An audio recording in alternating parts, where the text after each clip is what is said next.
I beat you. First time ever. You hear that, police? He beats me. That's right. I do. Nobody would believe that. Look at you. Look at the size of them hands. Look at the size of that hammer. Oh, man. I haven't had one of these in a while. Yeah. Juice Monster. That's what I'm referring to. Oh, they're delicious. Oh, it's so good. I could drink them like soda. Yeah, that's scary. So I don't buy them all the time because I'll just drink them. I'll just be like, oh, I want a soda. Give me a juice. Give me a Monster Energy. Good. Welcome to WeNeedWrestling. Yep. Welcome to I Need Energy. I'm Brett. Or Jesus Christ. Yeah, you are. Yep. I'm Brett. That's all DJ. Right. Hello. We're changing it up. Yeah. Yeah. Something. I don't know. That's a horror. I was waiting for you. It's like, what sort of impression of me you're going to pull out? And that was terrible. I don't have impressions. I say a lot of stupid things. I'm sure you can come up with something. True. That's not true. Welcome to WeNeedWrestling. This is a weird one. Not a weird one necessarily this week. Kind of weird, I guess. Because there's no international segment. No, there's not. Because nothing happened, no, really. Only one thing happened, and it's bullshit that it happened, and I didn't watch it, and I just not happy about it. What was it? El Desperado losing the junior heavyweight title to Dookie. Yeah, well, listen, I'll do Dookie. Yeah, Dokie. Dookie. Love you, brother. Super weird that they just like New Japan just like fuck Despy. I don't get it. Yeah, he's going to wrestle. He's wrestling Chris Brooks in DDT. So yeah. Oh, it's just I don't know. I don't get it. It's just it's weird. He just had the title and dropped it again on a short run before. Like, it's the second time they've done this to him. It's very weird. He's won the belt twice this year, and he's had a combined reign of like 3 weeks. Yeah, it's insane. Despy rules. Ridiculous. But so that's it for international talk. So we got AEW to talk about. We sure do. We got Money in the Bank to talk about because even I watched Money in the Bank this week. Look at that. Which is a crazy thing. And then some ramblings and some stuff, some announcements and some stuff and some thoughts. But we're gonna fill the time. Don't you worry. Yeah. But before we get into any of that, if we don't, we're not obligated. Right? To, okay. Fuck you if we don't fill the time. If we don't, fuck you. But before we get into all of that, how are you, pal? I'm good, man. Aside from the 3-4 hours we've just been hanging out before we sat down to record. Well, we watched The Beekeeper, so that makes me real happy. Go watch it, everyone. Right, amazing. You're lucky this isn't a Beekeeper podcast. Just Beekeeper by the minute. Yeah. To be or not to be. Mm-hmm. Fuck, that was so good. How am I? I'm good. I feel like we haven't recorded up here in like 3 weeks because I think it's been 3 weeks. Has it been? Because we were at my house, then we were over the Skype last week. We were over Skype last week? Yeah, because it was the 4th of July. Oh, it was the 4th of July. You're right. We recorded that early. Yeah, it's been a bit. It's been a while. Been a while. We've seen each other. We just haven't recorded. Yeah. How am I? I'm good, man. Mm. I have no complaints. That's good. It feels so good to have no complaints. Good. Things are good. Good. Yeah. Good. How are you? I'm good, man. Quiet week. Did some comic shopping over the weekend, which is one of my favorite things. Getting ahead on work, hanging out, enjoying the air conditioning. Dude. Thank God for air conditioning. It's nice out tonight, but it's been tough. At least up here in the mountains. Oh my God. Well, down in the city, it's been brutal. Yeah. When it says Real Feel 106, I go, you know what I'm doing? Not going outside. Right. Absolutely. Fuck that. I will tell you a thing that happened to me, though, yesterday. When'd you go get your haircut? Yesterday. I thought so. Okay. Yeah, right before, Tuesday. Oh, okay. Tuesday before comics, I went down. You look good. Thank you. You look good. I realized, because I just let Crystal kind of do whatever with minimal guidance, I've got a little bit of a Colin Young thing going on. I didn't want to say it. As soon as I walked in, I saw you. I go, oh, you got the Colin. I saw a picture of him after, and I was like, oh, shit. Yeah, you do. You got the Colin going on. So. Hey, listen. He's a handsome man. That's what Michelle refers to him as the better looking one, and I feel upset for Bo. Bo was looking good today this week though. I saw that picture on the because like I don't know when got his haircut. I don't know when they did the Vinny Stigma interview, which is go listen to Hardware. That was like awesome. Like last year. Oh really? They did that with him? Yeah. Because like Bo was a little bit of paunch on him and whatever, not anymore. And I showed Michelle the picture, and she's like, "Well, Colin's still the hotter one." I'm like, "That's fine, but Bo looks better." Bo looks good. And then Michelle was like, "I don't want you to grow your hair long." She's like, I like it better short. And I was like, well, it's not going to be forever. I just want to see if I can grow it out. And then she was like, the problem with Bo is that Bo has long hair and he lets it get greasy. Don't let it get greasy. And I was like, don't worry, I won't let it get greasy. Look at my hair. Yeah. It's greasy because it's whatever. You look good. But I need a haircut. Big time beard trim. Crystal looked at my face. She was like, what did you do? And I'm like, nothing. I don't do anything. But anyway. I know. We got to look good. I shaved my whole face. We got to look good for the weekend. Face, yeah. But here's what I'm going to tell you. A thing that made me happy, that made me laugh, and I'm excited to say this on the podcast, as stupid as it is. So, Foxy Brown McCarr is going in shop tomorrow. Yes. For reasons. And I'm scheduled the appointment over to phone because I needed to know how long the service was going to take, because I can get a loaner, I can hang out or whatever, but I don't want to just be stuck wherever, them have it all day and make sure I'm not getting it back before, I want to get it all be done on a Friday. So I called yesterday to schedule it because their internet and shit was down, couldn't schedule it online. And the lady sets up my appointment. She's like, can I confirm your email? And I'm like, yeah. And she, so my email is my first initial and then my last name. Mm-hmm. And she says, I have here Dr. Offenbecker at gmail.com. That's so cool. And I was like, you're damn right you do. Dr. Offenbecker. That's awesome. And I was like, yes. That's what you are now. Yes, it is. Dr. Offenbecker. So I'm hoping when I go in there, they're like, oh, doctor, please come this way, sir. That would be awesome. This is ladies and gentlemen, is there a doctor? Yeah. Dr. Offenbecker's here. What do doctors wear outside of work? I don't know. Just walking in like full surgical gear. My hands up. Yeah. I need to be prepped, goddammit. So that was Dr. So it made my day. It's super weird, but it made my day. That. Dr. Offenbecker. I'm into it. Good shit, Doc. There you go. Fuck yeah, that rules. But that's it. I'm good. Otherwise, it's just a funny little thing. Hey, I think that's great. So, but they pulled a dead body out of a house by me. Yes. Did you cause the dead body? No, the spirit of Axie lives on. That's right. Yeah. Other than that, no, man. It's been. I was just fucking catching somebody up to speed on things they've missed. Oh, the yeah? 5 months because they're an asshole. Okay. Not now, but they were. Yeah. We'll see. Yeah, for now. And I was telling her, I was like, oh, yeah, like, it's been real quiet around my neighborhood. Sure. She pops back in, and look what happens. Did you fill in your former neighbor on what happened in the neighborhood since they moved away? No, I haven't really talked to the former neighbor, which is fine. Might see the former neighbor tomorrow, though, not for former neighbor reasons, though. Right, well, but they just may be somewhere where I am as well. Could become former neighbor reasons, who knows? That'd be weird. Yeah. If it became former neighbor reasons right there. Well, where I'm going. Discretion, but yes. Yeah, But just neighborly things. You talk about the weather, the neighborhood bills, traffic. Has anybody crashed their car on the corner of your street because they were playing Pokemon Go while driving? Stuff like that.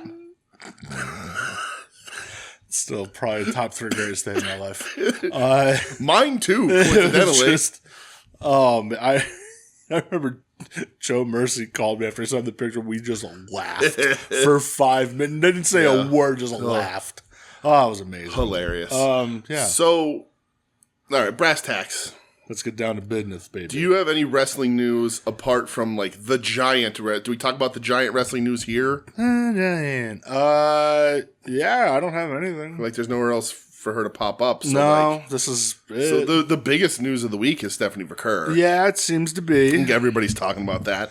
I even Googled, and like pro wrestling news just says news about Stephanie Vaquer when you Google it. So so the whole fucking thing, man, was that quick. Yeah. So Steph Vaquer, if you're living under a rock or if you're pretending to know who she is and be a fan of her now because your allegiance falls to a certain company, which that's right. That's weird. Please stop doing that. Yes. So she is officially out of her contract with CMLL and New Japan and officially signed to WWE. And she beat Tessa Blanchard on the way out. Well, okay. Did you know that? She's a fucking legend now. That was her last match. Good. She wrestled her match, did not put Tessa Blanchard over, and then walked from the company. Good. Well, that makes me happy. Right. Yeah. So the whole thing went down weird. There was like rumblings that WWE and AEW were talking to her. There was apparently a bidding war of some kind, maybe. And then offers were on the table. That CMLL announcement came out like yesterday, where they said she's officially done. Yes, that she's not doing Battle for Los Angeles or whatever, not doing Fantastic Mania. She had dates that were committed, stripped of the titles. Yeah, she had committed dates, and she whole UK tour. Yeah, and she's blowing off the dates. Right, and when that happened. Nobody was sure where she was signing, but that was the signal that it was there. WWE. Because AEW, why would you piss off your partners? Right. Why would you tell her to strip her of the titles from both of your partner promotions? Yeah. It doesn't make any sense. Well, not the... there were the reports by like PW Insider, reports from Meltzer, and then Shawn Michaels, out of all people, sent out the tweet. Yeah, because she's going to NXT. Where he said, welcome to the family. Welcome to Orlando. Welcome to the party, pal. Can't wait to see you. Yeah. And like it just started such a fucking terrible discourse online yesterday. Yes. A lot of bad like wrestling discourse online. No. Up until the point where like yesterday afternoon I was very burnt out. Me too. And I was very like I had a rough week. I was like, I just don't give a shit about this right now. As a wrestling fan, I had a rough week, which is part of why I watched Money in the Bank, because I was like, this will at least be content when I'm like, I'm out for the week. I'm done. Yeah. I'm going to bed. It was weird. And it started the online shit of, AEW couldn't land her. AEW was washed. They fumbled, whatever. And then, can't wait to see her in WWE. She's always belonged here. It's just like, listen, I try not to get wrapped up in all that bullshit. It's just a lot of bad faith arguing, and it's a lot of internet trolling. From both sides. And AEW has their bad faith actors as well. Absolutely, they do. 100%. Yeah. And it just, was dominating my Twitter. Yeah, it was everywhere. And I just, I had to put it down. I was like, I can't. I'm like, this is actually, pissing me off. And when it starts pissing me off, that I know, hey, this is stupid. I'm going to go do something else. I mean, listen, man, good for her. You get paid. Get your fucking money. Is it a spite hire? Absolutely. Right. A lot of people saying WWE didn't even know probably didn't even care who she was. Right. And we talked about this for Forbidden Door. Like, she shined in that match with Mercedes. 100%. And that got a lot of people's attention. Apparently it got WWE's attention. And there is a pattern. Of people showing up in AEW and then getting the phone call from WWE. We know that they tried to get Swerve back. Yeah. We know that after Eddie showed up on his one, it was supposed to be a one-off, he got a call. We know they do that. They did Dragon Lee. Right. They took Dragon Lee. We know they do that. Yeah. And it's wrestling. It's what's going to happen. Like, everybody's going to do that. I mean, we know Ricochet's showing up soon. Yeah, and it's fun in that aspect. I think it's fun. Yeah. Listen, do I skew towards one company over the other? I do. I'm not a crazy tribalist about it though. I'm not completely I can't watch WWE. No, there's things WWE does that are very good right now. Yeah. There's things AEW does that are very good right now, which we'll talk about later. There's things both companies do that I think fucking suck. Yeah. And it just was very everyone's really loud right now moment for me. Yeah. And I was like, I don't want this right now, and I'm putting down my phone. It's not that we don't have our favorites, and everybody's allowed to have favorites. But I think you and I are fans first and foremost of good to great wrestling. Absolutely. I don't care where the fuck it happens. Right. And, speaking for myself, I don't watch WWE. I don't particularly like it. But, like, you know, if I find out there's something good or you tell me or whatever, or I saw the buzz around the Money in the Bank, so I watch those, and I'm not like, oh, fuck WWE, look at the blah, blah, blah. I'm like, whatever, it's fine. If it's fun, it's fun. But I do favor a company. I have a company, like, I mean, it's AEW, right? If you listen to the show, you know that. But, like, I'm able to stomach AEW's bad shit better than I am WWE's bad shit. Yeah, I agree with that. And that just comes down to personal preference. It doesn't mean I don't think, like, AEW does a lot of shit way worse than WWE. Yeah. They both have their down points. They both have their high points. Yep. And it's what it is. But yeah, a lot of weird arguments about, and everybody argues about everything now. But a lot of weird arguments about Stephanie Vaquer and, like, a lot of stuff like people showing their ass, like, you know, WWE gets all the hot new stars, AEW gets all the old washed up legends, and it's like, oh, Vaquer has been in the business for longer than Mercedes Moné, so maybe. Like, I saw somebody say, just look at something. They said, oh, Julia versus Vaquer, like, in the PC, it's about to pop off. That's something you would only do on a video game. Somebody's like, you do know that happened, like, you've seen it 8 months ago, right? Yeah, and they fought over the belt. And they go, what? Stardom was at the PC, and it's just it's just shitty internet trolling, I guess. Right. I don't know, man. Leave that shit. Yes. Let the fucking Kurt over to the stink sheet deal with all these fucks, I guess. Like, it's just he's having a week. He is the beekeeper of Twitter. Jesus Christ. But yeah, I don't know, man. It's just like really wore me out this week. It gets exhausting. And I try not to let it wear me out, but just a lot of dumb people with dumb opinions on both sides. Right. And it's just tough because, like, as wrestling fans, you want your finger on the pulse. Really reflecting real life right now, actually. Mm-hmm. Oh, yeah. It's just... Right. Everybody fights about everything. Everyone's a crazy human being. But hey, Steph Vaquer, yes, good for you. Yeah, get paid. Have fun in NXT for a bit. Right. You know, that's where hopefully just for a bit, but who knows? Yeah, I don't know.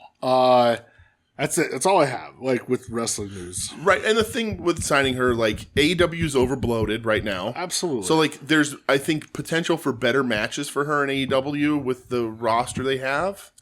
But the potential being, can they get on TV? And there's just not room. Yeah. And going to WWE, whether it be NXT or main roster, I don't have as much interest in Vaquer versus some of their talent, and I also don't see it happening with any significance. Yeah.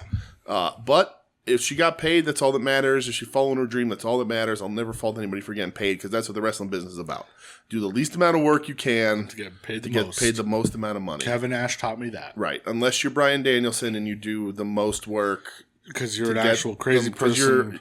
Because you're like the best wrestler alive. You're just a fucking maniac and the best wrestler on the planet, hands down. But yeah, so I mean, there's no other fucking news. No, like, nothing it is that I have. All Stephanie Vaquer. She burned some bridges. She made some people mad, and also there, people are talking, and I think like even you and I sort of about like. Old WWE used to let you finish out your dates. Yeah, but that used to kind of be the thing, right? But she also did get out of a contract, but like they're not going to let you finish your dates with what is essentially your direct rival at this point. It's two companies that work hand in hand with their direct competition, and also in direct competition of the companies that WWE has working relationships with now. It's shitty because like there was a whole tour of the UK that people were excited to see her on. Now they don't get to, and these promotions are left scrambling. Yeah. But we know that Hunter doesn't give a fuck about any wrestling. So as much as he likes to pretend, yeah, he is a great pretender. Yeah. But yeah, and the other thing too, really small piece of news, is that WWE is trademarking Ethan Page. So I guess Ethan just sold that one up to them, I guess. Cool. Is there another instance that you can think of somebody coming in established, known as Ethan Page, like known as a name, the name you've used on the indies forever, and you're going to let WWE trademark them? Has anybody done that? Did they trademark Jade Cargill? Well, that's her real name. Spoiler alert, Ethan Page isn't Ethan Page's real name. No, because I mean, when Mysterio left for a while, he was still Rey Mysterio. Yeah. Punk, he kept his name. Right, but WWE doesn't own them. That's what I'm saying. Yeah. Like they kept they pay like a licensing fee. They came in with their names. They left with their names. Right. Hogan, he left with his name. It used to be like those Savage. older guys used to just go around and do whatever they wanted. Yeah. But in the more modern era, the last 25, 30 years maybe, they've been sort of locking that down a little harder. Yeah, for licensing and all that Yeah. shit. Not that I'm aware No, I of. can't really think of him. There might be. I just can't think of anybody. Yeah. It's weird to me that you would sell that to WWE, but I guess if maybe you got a better deal on the back end or Samoa Joe or whatever. Right, yeah, he's kept that name forever. Adam So Cole, yeah. Kyle O'Reilly, Bobby Fish, Right. Roderick Strong. Yeah. I mean, but even Edge, which you can't use, that was a WWE creation, but they let Rated R Superstar lapse. And there's exceptions. Christian is different because Christian Cage. It's you can't. I don't know that you can necessarily trademark just Christian in any capacity. But although I'm sure some people have tried to make money off that. Government will try. Yeah. But yeah, it's just an interesting thing. I don't see it as the norm. Not getting your name changed because it's established and then letting WWE hold the trademark to it. Because that means if you leave, you're not getting the name back. Yeah. Unless they drop it, but that'd be weird. Yeah, I don't know about trademarking Do you laws. think does AEW have anything Ethan Page down the pike that WWE is going to try and stop? No, his figure came out already, right? Doug, and it was tell me about trademarks. And it was already in production, so I don't know that they could put a halt on that. Yeah, it's already out. Is it out? Yeah. Doug, tell me about trademarking laws. Doug's our Assuming Name Network copyright lawyer. Please don't. Let me know. All right. That's it. What are we going to talk about? We got a question. Yeah, we're going to switch it up a little bit this week. Yes. Because we do have a question. I think it's a two-part question. Shockingly. If that's allowed. 이제 이번 주에 에드 코디 질문입니다.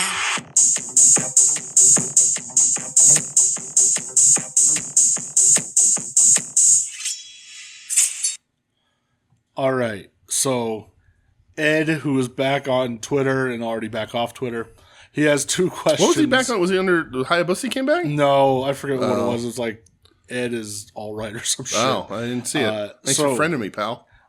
He said, "Hey, hello, two-part question here for the podcast pals. 1, you coming out to Cleveland with the At Odds boys? If not, why do you hate me? What did I do to you? I thought we were friends. I don't know, guys. This makes me feel like I just don't matter, and you boys don't want to watch Satnam sing with me. Pretty fucked up. But if you are coming, don't worry about any of that." Okay, we won't worry about it then, Ed. Yeah. Ed, I don't know if you listen to the show in a sober state of mind or not. Yeah. We said like 3 weeks ago we're coming. Yeah. It hasn't been a secret. And last week. Yeah. And the week before that. Mm-hmm. And Joe has said it. Yeah.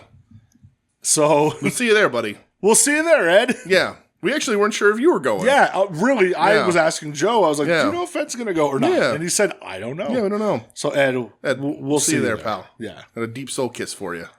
Yeah. When I see you. Cool. I don't know what I'm going to do to you, boy. I think we're going to see some other people, too. I hope. I think other JB, Chest Bone's going to be there. Okay. Fuck yeah. I don't know if Stefani's going to be there. I think Stefani's in that area, but I don't know. Okay. But we'll see at least Ed and other JB, Chest Bones. So, good. That'd be cool. Well, Ed, so I won't worry about any of those things that you said. No, we won't worry about anything, Ed. Ed, we love you. How many times do we have to say that? Listen, we bonded over WrestleMania weekend. Right. We got to watch Takeshi Masada. That's right.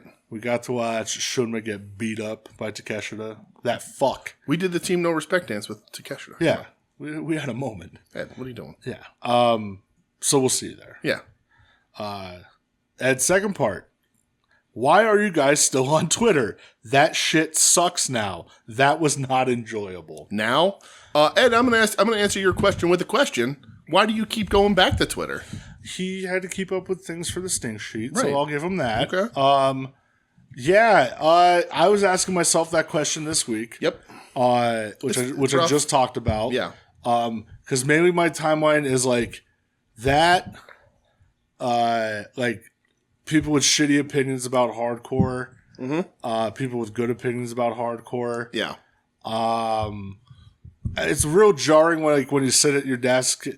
Your shift starts at 8 o'clock. You're sipping on your coffee. You open Twitter, and there's just like a butthole. Like, it's just weird. Yeah. I don't know, man. Like, listen, I'll look at butts and buttholes, but It's fucking 8:01 in the morning. Like, Right. I just woke up. I'm just sipping my coffee. Right. Let's chill out a little bit, guys. Right. Like, calm the fuck down. Yeah. And those buttholes are running for president. It's weird. Oh, Jesus. You know, then you see people just getting, like, beat up. People getting hit by trains and shit. Yeah. I think it was McAfee, like, a month ago. He's like, oh, the place is getting pretty dark. He's like, seriously, Elon, he's like, can we please do something about that? He's like, little jarring. Sure. Yeah. So why am I still there? I don't know, because I like seeing what, like, some of my friends have to say. Yeah. I think my Twitter's, like, too far gone. Yeah. And, like, I'm not going to go through cleaning up I think all anything. of Twitter's too far gone You know. to get it back. Like, I'm not, like, I don't really block. I think the only account I have blocked is Elon Musk. Yeah. I have a couple. I have, like, a couple muted just Yeah. because, like, their shitty, bad Right. faith opinions Sure. piss me off. But I don't know, man. It used to be better. Yeah, well, so, you know, a lot of comic book stuff still goes out over Twitter, and I just don't feel like having to check a third fucking app all Yeah, as a fourth fellow app all the comic time. book man Right, now, exactly. yes, I agree. And, you know, for the show, we do promote a little bit on there and retweet and whatnot, and I try to instigate Sean Spears and Eric Bischoff to no avail. Yeah. But also, to spin this back around to the podcast topic a little bit, because if I wasn't on Twitter, I wouldn't be able to see all of AEW's best promos. Fucking fact, dude. So, we'll talk about that in a bit. We sure will. But yeah, if you're not on Twitter, you don't get to see the cool stuff that AEW doesn't put on TV for no fucking reason. That boggles my mind. So that there's like, no, I just talked about when AEW does shit to where I'm like, why? Right. That's it. So, well, Ed, thank you. We will see you on Saturday. If you're listening to this, so it's funny because you usually don't listen until after the I hope weekend. he listens on Sunday. That'd be fun. So he has no idea That'd be fun. until he sees us roll in there. But Very excited to see you, pal. Yeah. Haven't seen you in 3 months. and That's 6 months too many. you're at least 62% of the reason why I'm coming to Ohio. Aw. So Ed, it'll be a good time. I can't wait to see you, pal. the rest of that percentage is because I want a picture with the guy who's 7'4", or not 7'4", and I can expose his ass. Danhausen? I didn't get my picture with Danhausen. No? No. I might. Yeah, I mean that's cool. I'm not a Danhausen I guy. have figures I can get on. Yeah, that's true. You do. Maybe I'll do that. Yeah. Okay. Let me know. I'll prep a paint pen or whatever, so you can. I think I may have to right. do that. Maybe. We'll see. All right. Well, I wish there was a cool Double J figure out. yeah, I know. It's too bad we're missing the deadline with know. that. That'd be a really cool exclusive one to get signed. That'd be fun. I like it. I actually like his one BCA when the purple one, like the Aztec gear. No, Oh. it's the one. It's the striped shirt, like the tab. Oh, the classic white gear, I know but it's what like you mean. purple and black, and the BCA. Yeah. the Jax figure. Yeah. I don't think, as far as BCA's go, that's not a terrible one. No. And I'm never gonna get my Flash Funk signed now, so Well. I guess I could send it to him. Yeah, I'm sure you could. His address is probably going to be public information soon, so Fucking Scorp. All right. Well, Ed, thank you. Can't wait to see you, pal. yes. Do we have more questions for the night? No. Really? No, we don't. For real? It's 2 weeks in a row. That son of a bitch. It's all right. Hey, whatever. That's fine. I don't care either. You don't want to? It's fine. Whatever. Wow. Tim. Not even doing a fucking show this week. Nope. Like it's coming up. Like it's not even gonna be a fucking show. He's just slacking off on every single possibility here. Tim, you got to get your shit together, Unbelievable.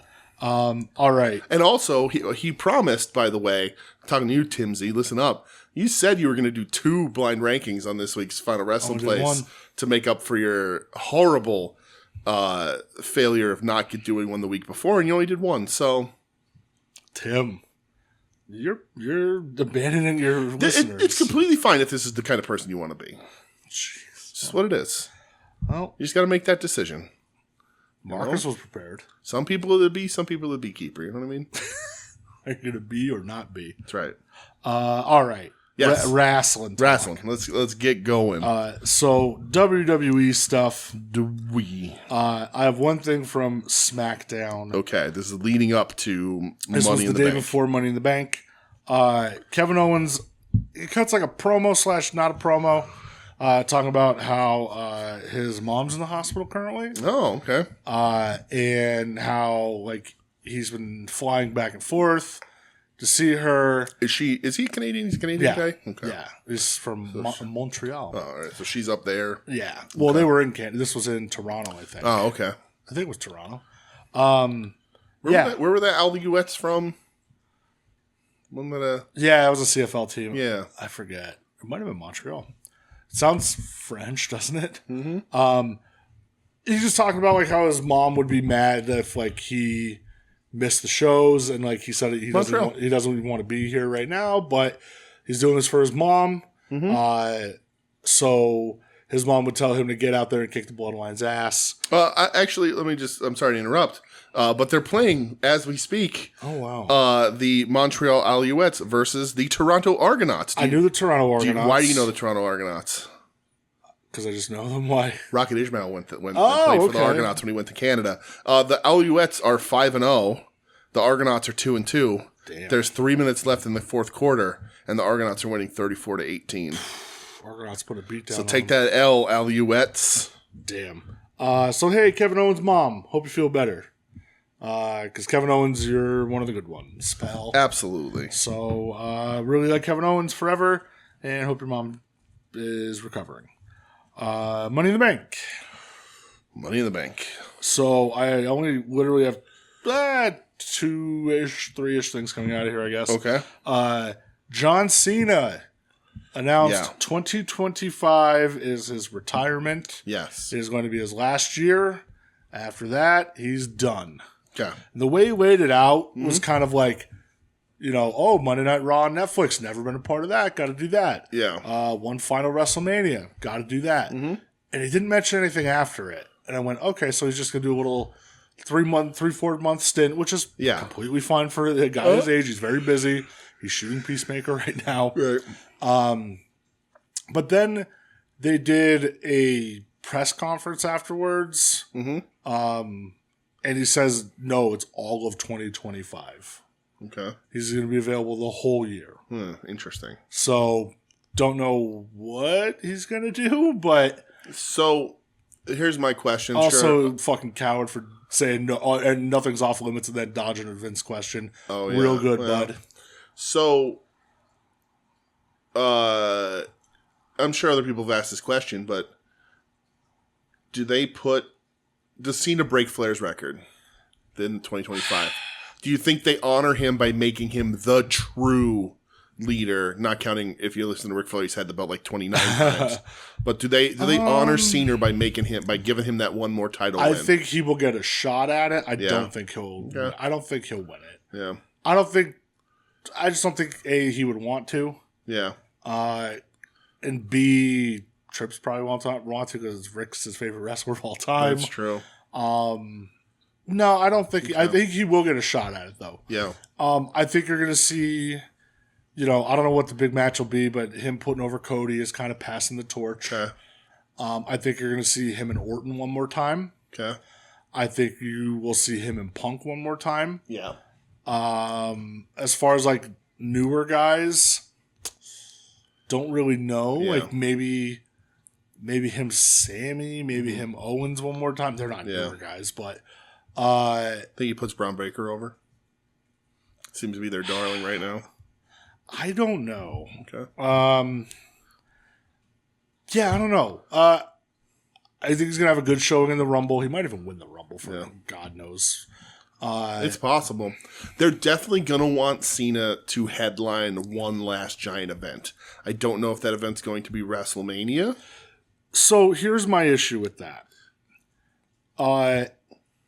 They don't need him. They don't to do that. But they're gonna have him do it. But they don't need it. Yeah. Like that was the problem for a long time with Vince was always when it came Mania time, you go back to your Brocks. Right. And your Cena and like the guys that just aren't around. Mm-hmm. And it made your guys look lesser. Like look at all like when Goldberg squashed Kevin Owens for the world title. Like terrible. That was so stupid. Even when he squashed Bray as the Fiend. Yeah. Like fucking crushed him, you know? Yep. So I think you don't need it. You have enough star power right now. Yeah. Where you don't need casual views or whatever that means in 2024. Sure. I just think he's going to be there to have some fun. He's going to get some main events. He's going to team up, like a lot of team ups with the good guys, with baby faces. Yeah, I just think that's, it'll be, listen, man, Cena's fine. Yeah. He's never like my favorite guy. No. Never really hated him. Some of this stuff was very stagnant. Yeah. He's super important to that company. Oh, 100%. He had such an insanely long run on top. Yeah, he's the Tanahashi. I hope WWE. Maybe they'll work with New Japan to get him Tanahashi. But hey, good for him. Yeah. Good on you, Cena. Yeah. Drew McIntyre won the men's Money in the Bank. Yeah. The match itself was kind of. I like that they don't rename the Chaos Theory when Gable does it. Yeah, I love it. Dude, Gable taking that like front face bump off, hanging from him hanging was an incredible visual. He's a nut. Drew using the ladder to punch Jey Uso in the face was a lot of fun. Yep. Because Drew rules, but that's really it. It wasn't that exciting of a ladder match. No, not really. But so Drew wins, and Drew, I guess, had already said on television that like he's cashing in that night. Yep. And he does. Yep. But I need you to maybe explain this to me. And maybe this isn't a problem for you. Maybe other people don't have this issue. Why wouldn't you wait until the match is over to cash in? Why join a match where you then have to fight off two other people? If I try to explain it, I would say because then it becomes a triple threat. Two guys are already beaten down. It now becomes a no DQ. So you can just hit people with weapons if you want. Okay. Which he does none of. No, he does none of because... So, like, but you understand, like, when it happened, I was like, okay, yeah, cash it in. That makes sense to me. Like, it's fine. But I'm like, wait till the dude takes the fall, cash in, sneak attack the dude who's now champion, and pin him. Instead, you interjected yourself into a match that went another, like, 5 minutes or whatever. It was weird. Yeah. The strategy was very poor on Drew McIntyre's behalf. I think it made him look a little silly. I hate, like, the same night cash-in deals. Right. It's weird. Like, not that WWE does great things with Money in the Bank. No. But it's weird to not have that built-in plot thread dangling through WrestleMania. Because it's gone. There is no men's Money in the Bank now. You know what, though? At the same time, like, they don't handcuff themselves with it either. Right. They don't do anything. Like, it's not that big of a deal because they haven't done anything good with it in a long time. Yeah. But, like, from a concept, like, on paper, this whole thing makes Drew McIntyre look really silly.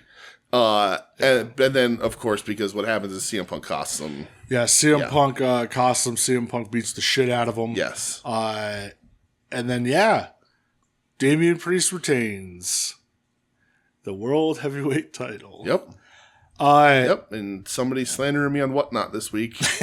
With more Damian Priest shit. Damian Priest, I think SummerSlam needs to be the end. Yeah. He's got to lose it to Gunther. It's a fake-ass belt. It should be hot potatoed. Yeah, Damian Priest, like, he's just not... He doesn't deserve a long time. Has he gotten better? Yes. Sure. He's not a world champ to me. Never, like, just not at that level. Nope. And with the shitty fake belt, it just... Rollins didn't elevate it, And I don't know what Gunther is up to right now. Well, he won King of the Ring, and now he's just kind of waiting in the wind. Right, because SummerSlam. He was super hot coming off that IC title loss, even to Sammy. And then you take that IC title loss, and you go, okay, I don't have that belt anymore. I get to go for a bigger one and win it. We won the King of the Ring, yep. Yep.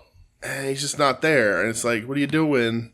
You had a hot property right there. I think it's been, I don't have to do anything right now. Yeah. Like, I'm just going to wait until SummerSlam. Right. Which, that's okay. Yeah, right, I'm fine with that. I guess.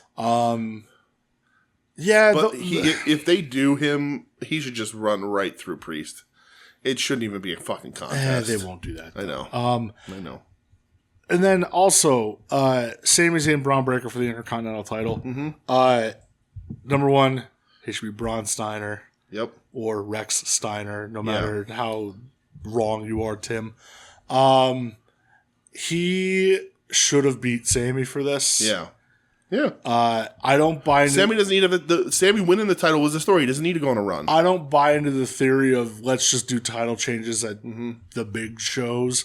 You can do them. You can do them on fucking Raw if you want. Right, absolutely. And I'm sick of long title runs right now, especially in WWE, because you just came off of Roman's insane run, Gunther's crazy run. Like, I don't need it at this point. Yeah. So Sammy's had the belt for 3 months. He could have dropped it. Yeah, for sure. You know?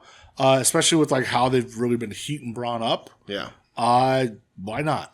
Why not have him drop it? You know, you could have him drop it here. They could have a rematch at SummerSlam. Yeah. Braun beats him again. That mints Braun. Yeah, right.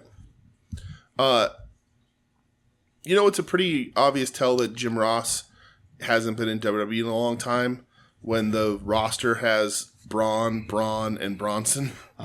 Too many Brauns. Too many Brauns. They used to complain when there was more than one person named Adam. Yeah.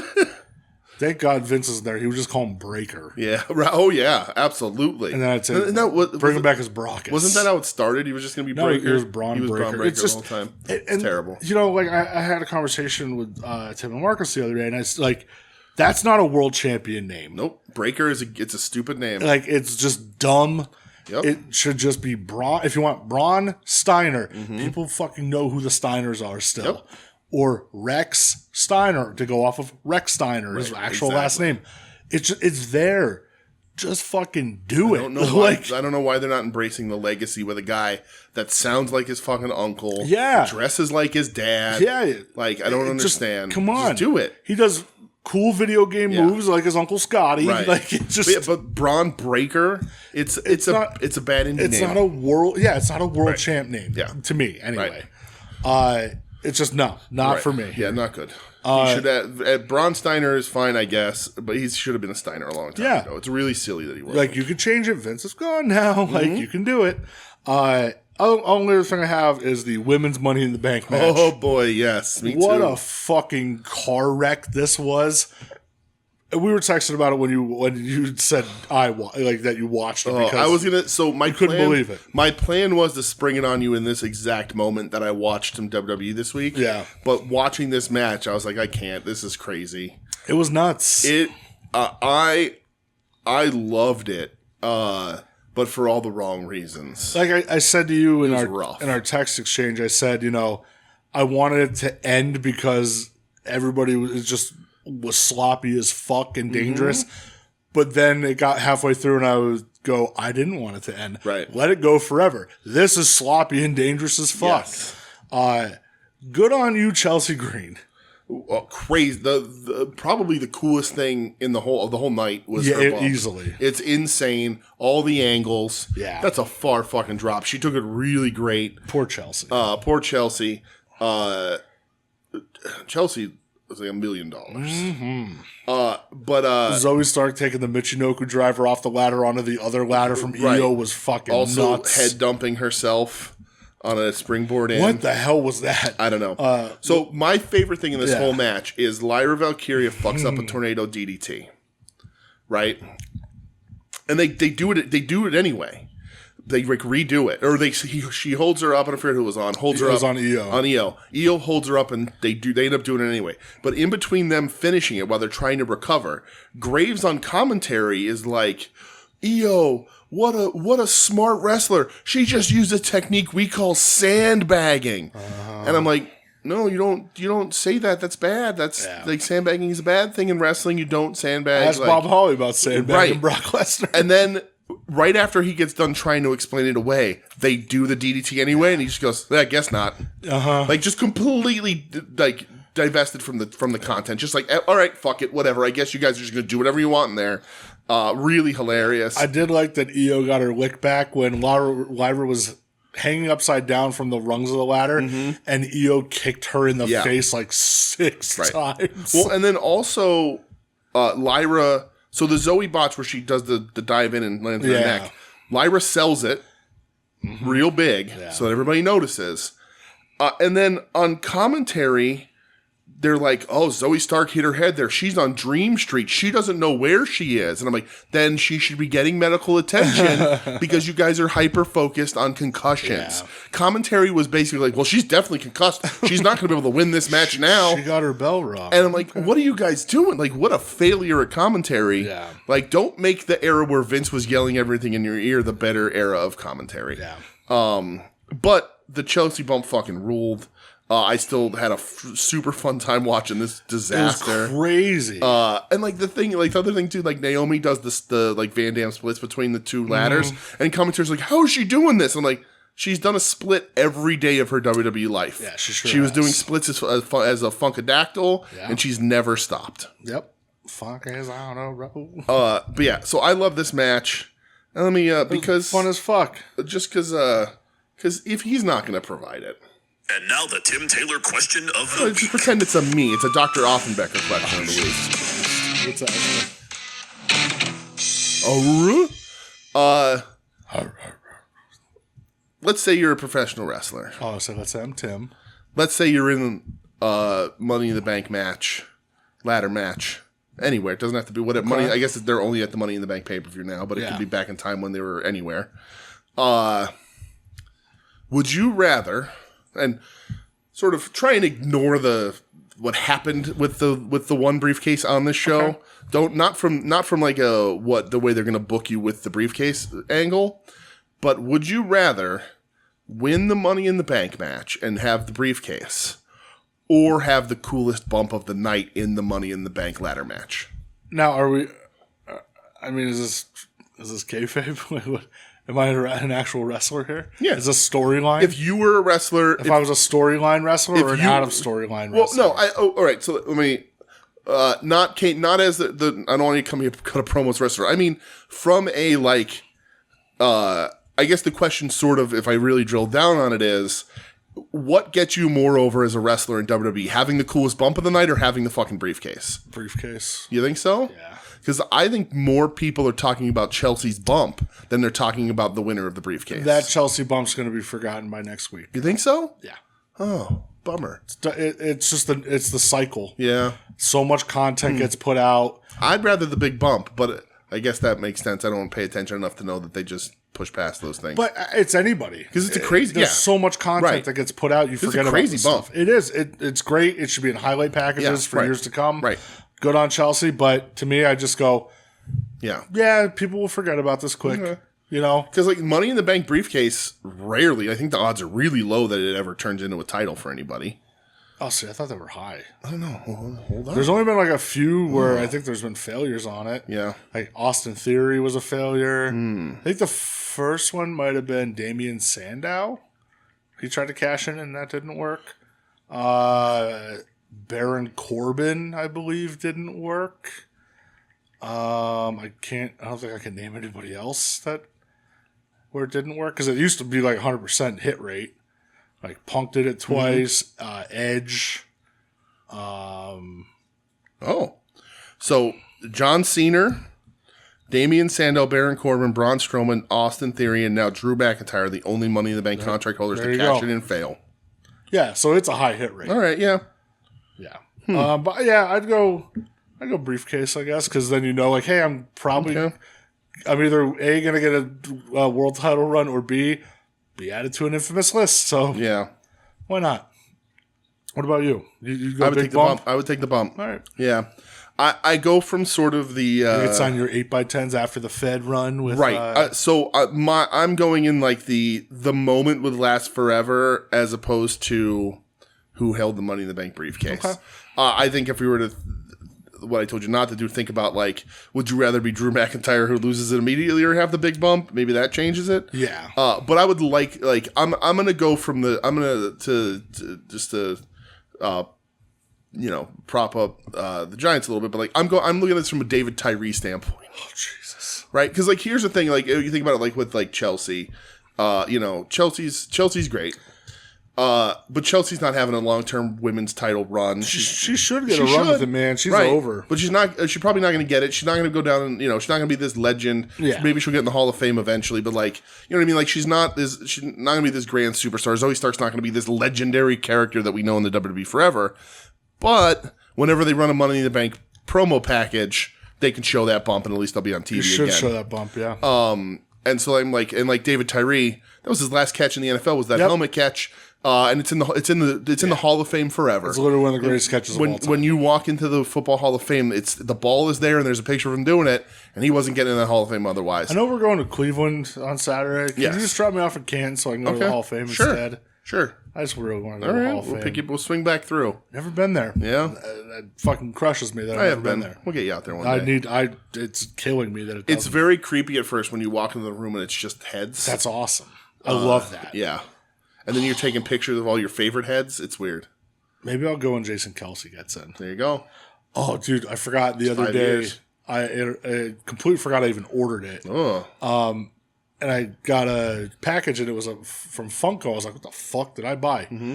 And I completely forgot I got the Funko Pop of him at the Chiefs game when he jumped out of the box. He's in sweatpants, beard, he's just screaming. That's hilarious. And they made a Funko of that. Did they ever make a Funko of him in the Mummers outfit? They should do that. No, they should though. That's another. Maybe they might have actually. Very popular. I know they made a bobblehead of him. Jason Kelsey moment. That guy. He's a wonderful human being. I fucking love him so much. Yeah. All right. I have one thing for Monday Night Raw. All right. Let's go. What did Phil do? No. Well, he's having conversations with Seth Rollins. That's where is Phil healthy? I have to assume that he's going to wrestle SummerSlam. I'm not trying to harangue you. SummerSlam, I think, is still like over a month away, so I think it's about time. And it's him. I thought, because Drew got suspended, right? Yes, but then he also, because what he did, he cost Seth the match too. Oh yeah. And so now him and Seth have beef again, and they were sparring at each other. Okay. About apologies and who's fake and who Okay. The whole deal. Yeah. But the only thing I have note from this show was the return of Rhea Ripley. Oh, Ruby Ripples came back. She's back. So main event was Dom and Liv against Ray and Zelina. They said the main event was dumb. Well, I didn't watch the match. I saw the ending. All right. So the ending was Dom and Liv win. Liv jumps into his arms and they fall to the mat, and he's on top of her, and they're about. I mean, they're just about to fuck. Yeah, penetration. Yeah, and he's touching foreheads with her, and Rhea's music hits, and the place went fucking ballistic. Yeah. And she didn't do her taunt or anything like that. She just made a beeline for the ring. She didn't Jeff Hardy she didn't do the stomp or whatever. Oh, that's a shame. That's one of my favorites. Everybody should Jeff Hardy it on the way to the ring. So she makes a beeline. Yeah. Liv runs out through the crowd. A beeline, you say? And she gets in the ring, and she's just staring at Dom. And Dom's like, I tried to fix it. I tried to fix everything. And she just said, don't talk to me. Oh, no. So then they leave through the back. So Dom's going to die. Oh. And the next day, I did laugh that Dom put on Instagram the clip of Clinton saying I did not have sexual relations with that woman. That's funny. Yeah, that was funny. But is there dissension in what's the name of the group? Judgment Day? Judgment Day. Because during earlier in the night, Damian Priest was on the phone with somebody who ended up being Rhea. And they were just like, a fucking tattletale. Yeah. But they've been teasing stuff with Balor turning on. He just signed a new Priest contract, 5 years. That's a shame. Dude, he's 42 or some shit like that. Good for him. I hope he got crazy good paid. I'm sure he did. And that's awesome for him. But again, selfishly, I would love for him to just go one last run. Just go back there. Yeah. Have one. I mean, a lot of the people you had runs with aren't there anymore, but go and show up. Taguchi. Right. Have a good, go back with Taguchi. Have a good time over there. Yeah, selfishly. Yeah, so it's all selfishly. But Finn still fucking rocks. But get paid, brother. You're awesome. Dude, what a run he's had. Right, what a hog he has. I mean, run he's on. Never gave him the world title after he blew the shoulder out. Yeah, they never did. Nope. It's fucking crazy. Vince never trusted him after that. Right. He should be the one to beat Priest for it. That'd be cool. It's like Ziggler all over again. Yeah, Ziggler, hey, what's that? You got kicked in the head. Your fault. We're taking the title off you, and we're not putting it back on you. Cool. Mm-hmm. All right. That's Bill Goldberg. That's all the double E I had. Double E. Do you want to do the Terry moment here, or do you want to just go to AEW right now? Well, that's a good question. I mean, we are doing a little thing at the end. Yeah, we do have like a little. All right, let's just do AEW. Yeah, we'll do AEW, okay. Then we'll do that, and then we'll come back with what we're doing afterwards. Right, we have Japan adjacent kind of. So plus we don't have to travel for it, but we'll plus talk a little about temperature check. Yeah, right, exactly. Brett's going to put a finger up my butt That's live true. on the podcast. Dr. Offenbecker's getting put to work. You didn't watch Rampage, right? I forgot, yeah. Okay, real quick. Yeah. Roosh beat the shit out of Commander for like 12 minutes. Nice. Kicked ass. I was distracted during this because the fan in the front row that was wearing the big black and jacked shirt, security kept coming over to him because he would not sit the fuck down. Yeah. And then I think it was when the next match started, you could see security again going over to him. And then like 2 minutes into the match, he's no longer there. Yeah. So good for him. So it's an interesting thing, right? I don't know if we talked about that, if we mentioned him last week or not. But like in the front row, like sit the fuck down, right? One of Adam's biggest pet peeves. Like entrances are fine. Stand up. Yep. But for the match, there's no reason for you to be up. Yeah. Unless like it's like a crazy match and everybody's up. Entrances, finishes, exciting finish, that kind of thing. Sit down. But then it's like, but is the guy technically doing anything wrong to get removed? It's this weird conundrum. But then when security comes to him, I'm sure he mouthed off, and that's the end of that. But that being said, like, if I'm behind this guy and those tickets aren't cheap, I'm pissed. The whole time I'm like, sit the fuck down, dude. Like, I'm saying something to him. And like I've said on this podcast before, I'll ruin my night to ruin yours. But I would just instigate until he said something to me, and then security would remove him. And that's like, but it sucks for if you're behind him. Same thing with signs. I was just about to say that. You know, that's one of the reasons why a lot of people stop with the signs because it's expensive. Right. Those seats are not fucking cheap, and you don't want to ruin people's nights. Right. And I'm not saying don't bring them, but be mindful of the people don't have it up the you. whole fucking time though. Right. Be mindful. If you're in the front row and you have a sign hanging over the guardrail. Hold it up sometimes. Yeah. And then after this match, they officially show Roosh has joined Don Callis' family. Oh. So he's officially in. Nice. Didn't you threaten to beat up a dude at a WWE show because he didn't like you standing up in front of him the whole time? So I stood up. I know that's not what happened. I'm just baiting you into telling the story again. Okay. Me and Chuck stood up. I think it was Aleister Black's entrance, like when he used to do the coffin thingy. Yeah. And we stood up because I'm like, oh, this is fucking cool. And like, I guess the dad got pissed because his kid couldn't see. Mm-hmm. So then he's like, guys, why don't we sit down? And I turned around and said, how about you buy your kids better seats? I literally almost went to, I should have done it. I was going to go to the stand and buy the kid a shirt and come back with it and say, here, your father can't afford this either. But I didn't. Oof. I've been good. Yeah. Lately. I've been good. Because I would have. Yeah. Oh, that's not the first time in that arena. You threatened that man's safety. But, yeah. But yeah, and I'm very mindful of my size. I'm aware that I'm tall and, we go to a lot of concerts and stuff and all that sort of stuff. But sometimes you just got to get in where you fit in. It's luck of the draw, and it stinks. Yeah. So you just be mindful of it. That's all. That's all. I don't like duck so that other people can see. I'm not trying to ruin your time, but I'm not going to stop having a good time because of it. Right. It was an entrance. I stood up. Sue me. I'm mindful of my size, but not embarrassed by it. So I'm going to keep doing what I'm doing. I'm just going to know not to push limits because there are people around me who, especially that little girl at TNA where she was like, why are you standing in the front row, brother? Yeah, hell yeah, brother. But yeah, just don't. It's weird. Just don't stand in the front row if there's a regular the middle of a match going on. You look like an idiot.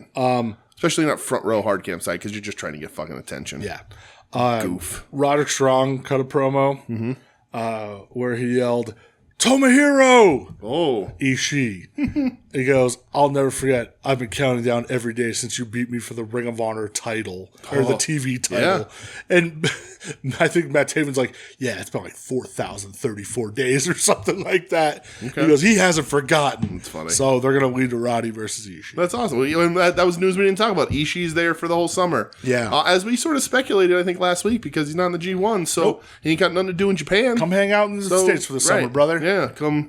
I was trying desperately to find somebody was online was like, what's your favorite picture of your favorite wrestler or whatever, And I tried so desperately to find that video that Chucky T posted of Ishii walking to the van in his flip-flops. It's one of my favorite things I couldn't find it. It was Chucky T that posted it, though, right? T, yeah. I fucking loved that. I was like, that is the best. It's so funny. Big Tom, baby. Smojo cuts like a little sit-down promo just with the camera where he's saying that he has a match with Jericho coming up and that he is going to kill you and nobody can stop me. Oh. So that was I wonder good. how that goes. Tony Storm cut a promo for Collision on Trish Adora where Tony says, and I quote, this slut you can't rebut, and I'm going to serve you a big slice of tiramisu. Wow. Oh, that's funny. Tim just texted, F, I didn't get the question in. Oh, yeah, Tim? Huh. Okay, I'll save it. I'll save it for yeah, sure. No problem, Tim. We'll do it later. Just make up your own fucking rules about somebody else's podcast whenever you want. Jeez. Oh, Tim. So I'm going to call him at 4 a.m. Just be like, I'm sorry, I forgot to do something. I was supposed to call you at a reasonable hour, but I forgot. That'd be funny. I was interrupting your important business. But yeah, this slut you can't rebut. Oh, I like it. And this is her challenge to Trish. Okay. And the main event I watched was Mariah May versus Hikaru Shida. Okay. Mariah May wins, which moves her on to the finals of the women's tournament. Yeah. I meant to watch this. Yeah, it was very good. And man, do I miss Shida. Shida's awesome. They need Hikaru Shida around more. I just miss her. Shida caused a lot of issues on Twitter this week. Because she cosplays in sort of like a masculine character, and everybody's like, wait, what are the feelings that I'm feeling? Oh, well. I was like, just deal with it. Her and Utami Hayashi Shida, the most heterosexual wrestler in the history of Earth. There you go. Collision. Yeah, I watched Collision. All right. Collision. A couple colliders. So if you listened to us last week, we talked about... I hope you did. We talked about MJF. Yeah. And we talked about the follow-through of the end of Dynamite last week where he Yes. completely ragdolled Danny Garcia. As Joe sort of dropped to simple terms, deeds not whatever. Or I don't remember. Deeds not words. Deeds not words. Okay, D's nuts. Yes, deeds. So we were kind of like, I hope we just get killer MJF. Yes. You could have like a little bit of humor to you, but let's turn it down and let's be a killer. Right. Be a killer. That'll work better for you. You know, he came out wearing the suit, which I'm fine with. Hey, go back to that. Whatever. This promo fucking sucks. It's just so bad. It brings attention to all the things that AEW probably doesn't want attention brought to, right? He starts off by he's now doing like the I was a good guy, you turned your back on me. Like, who gives a shit? Like, every one of his promos is like 3.5 ideas. Like, he's like, well, what if I'm this kind of guy? What if I say this and then this? And then what if I do this? And he's like, I'm going to do it all at the same time. So it's super weird. And then he says Ospreay only cares about good matches and Meltzer ratings. So you bring up Meltzer. Yeah, he goes, you're worried about ratings from a guy named Meltzer. I'm worried about ratings from a guy named Nielsen. Right. And then he brings up the Nielsen ratings, which is one of the main points that people drag AEW for. And then he says, let's pop a number right now. Did you pop a number, Max? Because if you say that and you don't pop a number, you look like an asshole. Yeah. And I bet you didn't pop a number, at least not a big enough one to make it fucking matter. So, like, it's dumb to say that shit. It's really stupid. Yeah, the promo just... He's bad at this. It just stunk, man. He's bad at this. Stunk out loud. I wanted him off my television, and it's just not good. And it just immediately was like, oh, well, we're back to this, huh? Right. And then he plays Ospreay's music, and Ospreay doesn't come out because he's trolling people. Yeah. He's just... I genuinely just think that Max is bad at this, and that the best thing that Max ever did was publicize his, like... somewhat falling out with Tony Khan, and then the contract dispute, and the more money, and the flight, because he pinned AEW into a PR nightmare, because his title run didn't set the world on fire. No. In fact, in some ways, it set that title backwards. It did, yeah. And like, he gets a reaction, people do really like him. Absolutely. But I don't see the star that MJF, that they want him to be, and I'm not talking about the character, like, where he says, oh, I'm the best in the world, like, all that shit is stupid too. He's completely unbelievable to me. But like, he's not the guy that's going to carry this company. And when he does these promos pointing out the things that AEW gets taken the shit out of online, you're doing a bad job, dude. Yeah. He's bad at this. I agree. It just his in-ring is very good.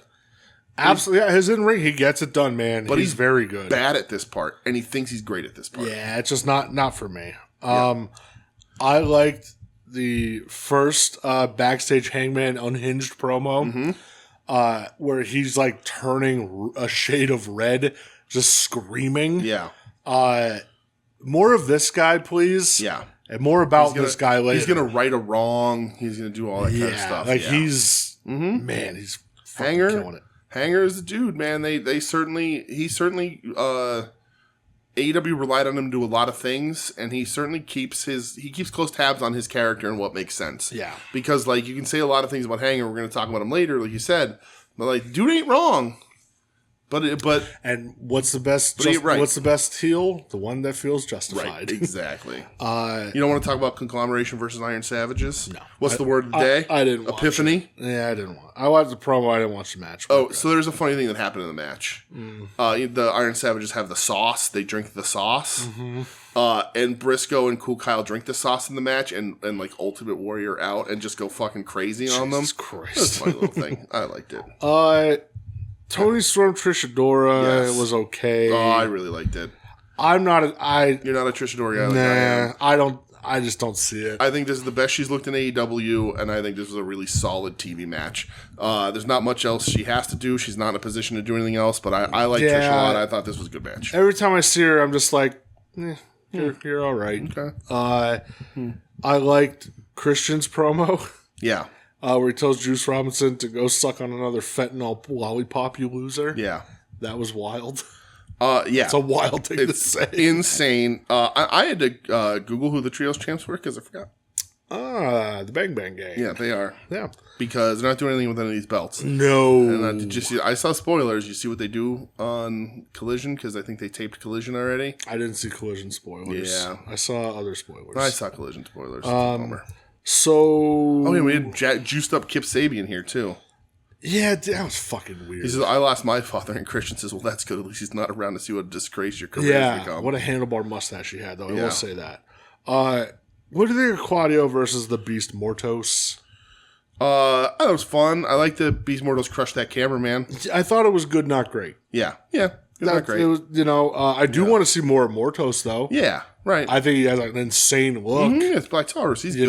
Yeah, for sure. I would like to see more of Mortos, for sure. What about Marco Stunt? How do you feel about Marco Stunt's return to the company? I don't even have that in my notes. I didn't watch that shit. Oh, fuck that. Dude. No, not for me, brother. So Jack Perry does the open challenge and gets a good reaction and whatever.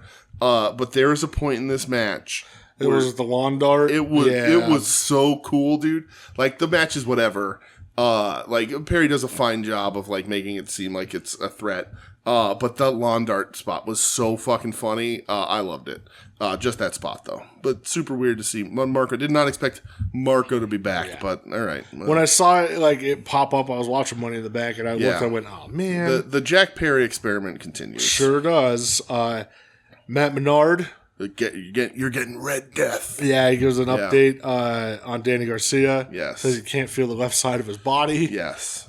He said, but when he comes back, no more dick dancing Danny. That's right. You're getting Red Death. Yeah. And I liked, and we talked about this earlier, I liked with AEW what they're doing is actually showing a recap of what happened on Dynamite at the beginning of the show. And they do a recap of what happened on Collision at the beginning of Dynamite. Yeah. That's actually kind of smart. And they showed parts of the backstage promo with Menard covered in blood, screaming, why did you do this to Max? You should have finished the job. Again, that's the first backstage promo where I go, why the fuck isn't this whole thing on television? Yeah, right. They always showed snippets. Show the whole thing. Agreed. It's like a fucking 3-minute promo. You can take 3 minutes off the Iron Savages. Just do this. Absolutely. And then the last thing I have is the main event. So looking at my notes here, this is the show where Riho breaks her arm. Oh yeah, I didn't watch that, but I saw that spot forever ago. Yeah, lots of discourse on that. She went to dive, and Lady Frost didn't take a step forward to catch her, and she breaks her arm. Whatever. I'm not going to litigate whose fault it was. It happens, man. But it stinks that this was Riho's match back, and she breaks her arm. Yeah, she broke her arm to get out of a feud with Serena Deeb. Right. But, yeah, I mean, I would. But, yeah. Lady Frost, though, that's outside of the flippy shit, not good. Nope. And you think somebody who would be into flippy shit would be better at protecting people who are doing, like, high-flying shit, but I guess not. So. Yeah, not for me. But whatever. Yeah, though, main event. Yeah, Hanger versus Switch. Yes. So this is for Owen Hart semifinals. The winner of this goes to the finals. Where and what does Hanger hit this fucking gusher on? Because it happens in picture-in-picture. I think that it happened on like I don't know if it was like a mat outside or a post or something. Really? Yeah. Weird. Dude, because all of a sudden you just see like so it was on the top of his head and you just see it start running down. Yeah, because spoilers, he reopens it on Dynamite he too. Sure does. Yeah. I thought this was awesome. That's great. I really like this version of Hangman. Mm-hmm. I thought the match was super physical. I thought Switchblade's offense looked great in this. He throws a half Nelson suplex. After the Jarrett, because Jarrett interferes. It's incredible. Switch. I almost feel bad for Switch because like he has sort of, we talked about this before. The ghosts that haunted him in New Japan are once again haunting him in AEW. But God, is he really fucking good, man? He is so fucking good. Christian ends up costing him this match. Yes. So the Hangman, he wins. He is moving on to the finals. Yep. Now, yeah. Before we get to Dynamite, yes, a promo came out online. It was either Monday or Tuesday this week of Hangman Page backstage after this match. Right. It's a Twitter exclusive promo covered in dried blood. If you haven't watched this, you need to go fucking watch this right now. Mm-hmm. Pause this and go watch this. Yeah, it's a little too far. Don't stop the show. No, I would. Pause it. Go watch it. This is fucking great. Yeah. I loved it. He channels Mick Foley, which fucking, you channel Mick Foley in a promo, you're doing something right. Right. By channeling Mick Foley, you mean he's come out with his new character. Yes. That's a hippie that dances. I don't know, man. I would take this any fucking day. Yeah. Over MJF stuff. Yeah, for sure. He's fucking unhinged. Mm-hmm. I love when he's talking about, and the thing is, he never mentions Swerve by name. He hasn't mentioned him by name once. Okay. Which I think that's fucking cool. Yeah. He, like, when he's talking about how he won, and he turns around and starts walking away, and then he turns back around at the camera and just starts screaming. Like, you know, he broke into my home. Mm-hmm. We had to leave. Right. Like, he's like, they picked him over and me. You love him for it. Yeah, and you love him for it. Like, and he never paid for it. Right. And he keeps like slamming his belt off of the wall and stuff. And he's just like, just so much fucking fire coming out of this dude. And he ain't wrong. Like as his character, he is not wrong. I really did, man. I fucking love this. Yeah. I thought it was very just good. incredible. Yeah. He showed so much fire, and then like he addresses Danielson because this is the finals of the Owen, and he says, you know, we're 1-1-1. He goes, but I have never been driven like this before. And he goes, and he says, and they don't bleep it out. He goes, I don't give a fuck what you bring to this match. You're not getting out. This is a rare fourth match, rubber match. Yeah, right. Coming up. I loved it so much. Yeah, it was really great. It just, I don't know, man. This is the type of shit. So here's where I'm going to come back a little bit. Okay. With NXT. Oh, you're doing it here. Yeah. Okay. You take this promo. Not a single person in NXT can do this promo. Okay. And have it be convincing at all. Mm-hmm. You know, with him with the blood still on his face, but like the passion and like you felt this shit. Mm-hmm. And so NXT had their Heatwave pay-per-view on Saturday or Sunday. How dare they? And it's getting like universal acclaim. People fucking loved it. Okay. Like people are saying this is like the best NXT takeover ever. The matches are getting insane ratings and stuff. And I was like, okay, like let me try it out. Because there's some people in NXT I like. I like Obafemi. Right. You know, I don't know how much longer the list goes there, but I like Obafemi a lot. I really do. Like Obafemi, I like Femi Oba. I like Trick Williams. Yeah. You know, listen, the main event was Ethan Page, Sean Spears, Trick Williams, and Javon Carter, I think his name is, or whatever they're calling the guy. You know, 1 out of 4 ain't bad. But I watched it. I got about 10 minutes into this. I had to shut it off. Okay. And the reason why I shut it off was it felt so fucking like artificial to me and manufactured. And it just felt like I'm not watching pro wrestling. Like I'm watching like this just weird, I don't know. Yeah. And I've been kind of like struggling with it the past couple of days because I was like, why don't I like it? You know, especially when it's getting all this like crazy praise and stuff. Yeah. And I just think I don't have an attachment to it.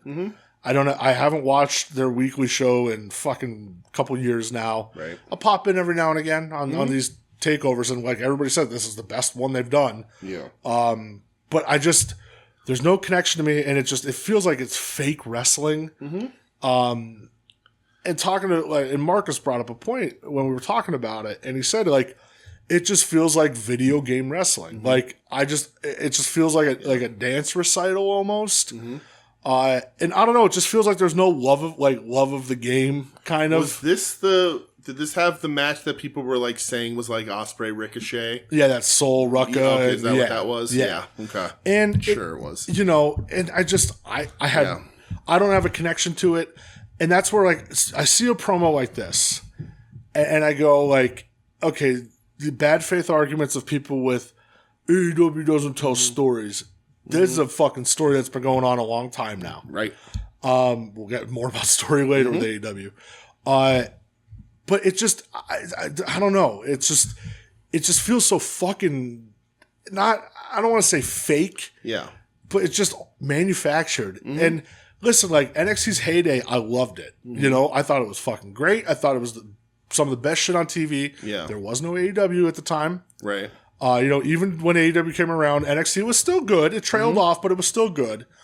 And I don't know what happened. Like, when Triple H was in charge of NXT, like, I feel it reflects main roster WWE right now. There's some really good stuff. There's some stuff that sucks. Yeah, sure. Because not everything Triple H did then was good. You know, there was some stuff that wasn't great. Yeah. Of course, with everything, pretty much. You're not going to hit a home run on everything. Right. But I see the connection there with when Tripp's in charge, as opposed to like Shawn Michaels being in charge, I think. I don't know if it's, you know, they're doing the whole college athlete thing to become a wrestler or whatever, where they weren't really doing that when Trips was in charge. Yeah. But it just feels so fucking like AI wrestling to me. I'm completely. I don't have a connection to it. I don't like the production value. Like even for Money in the Bank with like all the animations, and a lot of people complain about Money in the Bank being a 5-match pay-per-view with an hour and a half of entrances and all that kind of shit. But then I saw people praising it. Yeah, too. and it whatever, it's fine. You know, the WWE and AEW are kind of on opposites on what they do for their pay-per-view presentations right now. And also WWE, you pay $10 a month for WWE's thing, and they're gonna be like, well, we can do whatever we want. You're paying $10 a month. Yeah. But like, so I have that disconnect. I don't watch it. I just don't have a connection. I don't enjoy the product when I do try to watch it. But like, listen to Triple H. Like Triple H straight up says, we make movies about a sport, right? Yeah. We're sports entertainment. Like they're really leaning hard into that sports entertainment side, and that's fine if you like it. But you and I, we say it all the time. We're wrestling fans. I think most people on the Shenanigans Network are wrestling fans. Yeah. You know, and mileage varies with all of us for AEW and NXT and the WWE and all that. But they're presenting a product that I think that's what they're trying to get to, is that sort of video game style, because that way when you buy the video game, you can turn on the wrestling and have that connection, right? You know, even NFL football has sort of increased the abilities, changed some rules to make their offenses a little more high-powered, so the games are higher powered. Of course, yeah. Which is a very video game thing to do. Yeah. So I think that's the direction they're going in, and I think WWE wants to be that entertainment show. I think they've said that too, right? Of course they have. Yeah. Like they want their stars to be in movies. They want to branch out and all this other stuff. And then for NXT, and I think that's across the board. I think NXT is probably the worst, the biggest offender, because they're bringing in these college athletes. They're not searching out the indie wrestlers so much. Obviously, they signed Vaquer, obviously Ethan Page. But a lot of NXT's roster is they're signing these athletes, and some of them are successes. Bianca Belair was a track star. And she really understood, grasped it, and broke free and became this pretty good fucking wrestler who's super over, right? But the Becky Lynch, Charlotte, Bayley were coming in as wrestlers, right? Charlotte not so much. Well, yeah, Charlotte not so much, but she's got it in her blood. Even Sasha was a wrestler. Yeah, though, right. Know? I think what NXT is gonna suffer is that NXT is teaching you one way to do the sport. Yeah. And there's a million ways to do the sport. Yeah. And I think that's why some people who do like WWE hardcore don't like AEW, because AEW's card is going to be a little schizophrenic in that way. You're going to get a bunch of different ways to do the thing. Strong style, hardcore, lucha, old school WWF, new school WWF. Like I like to say, there's many different flavors of ice cream. Right. And I like a variety. I do too. But WWE is very concerned, and have been for a while, but it's harder to break indie wrestlers who are already established, break the habits. When you bring in these college kids who don't have wrestling, you can teach them the way you want it to be done. And I think in the long run, for someone like me, it's not going to get me back into NXT or WWE as a whole. But it will probably be easier to teach new people what wrestling is, because it's a very simplified thing. It's very boiled down. It's basic. It's fun. It's cool. They do cool things. But all the things you're going to do are going to be the way that WWE teaches you to do it. Your super kick is going to look like Shawn Michaels is. Your technical wrestling is going to look like William Regal. Yeah. All that kind of shit. That's how they're going to teach you. That's the playbook. They're handing you a manual and they're saying, do it this way. Whereas if you're out in the indies or somewhere else, or even breaking your teeth or cutting your teeth in AEW a little bit, there's a broader influence and a broader palette to steal from in the world. I think WWE very much wants, this is what we want out of you. Yeah. Don't walk away from that. They want you to do that style. Yeah. And when I say manufactured, that's what they like. You said, that's what they want. Right. It's what they want. They want you to wrestle their style, the WWE style. Right. And that's why when I look at guys in WWE right now that I like a Drew McIntyre, that dude was so stale in WWE. He left, completely reinvented himself, and came back, and he's fucking great. I love everything he does at this point. Yeah. Cody, another guy, it's just his AEW presentation. But he left, reinvented, found what works for him, found his confidence. Comes back, major star at this point. Right. It's just I don't know. I just felt that way about NXT, and when I watch this promo, I just go, man, this is the pro wrestling that I like. This is the shit I like. This is the shit that should be on fucking television, and it's not for whatever reason. And I'm mad that it's not on TV. Right. And they should show this shit. There's exceptions to every rule when it comes to the sports entertainment NXT WWE style. Sure. I think in WWE's factory, you can get someone like Obafemi who's super impressive. But I think it's going to take a special talent to listen to WWE's thing and their way of doing it, read the manuals, watch the training, all that sort of stuff, and then say, well, I like that, but I'm going to bring my flavor to this. I'm going to do this my way and this way or whatever. Whereas some of the people who come in and maybe not have been wrestling fans, maybe because they're looking for athletes who don't have a career beyond what they've already done. You get Gable Stevenson. Right. You get a guy who is like, well, what do you want me to do? And then they look at it okay, I stand here. I'm on an assembly line. My job is to stand here and put the bottle caps on the bottles. Okay, boom, boom, and that's what I'm doing, and I'm great at it.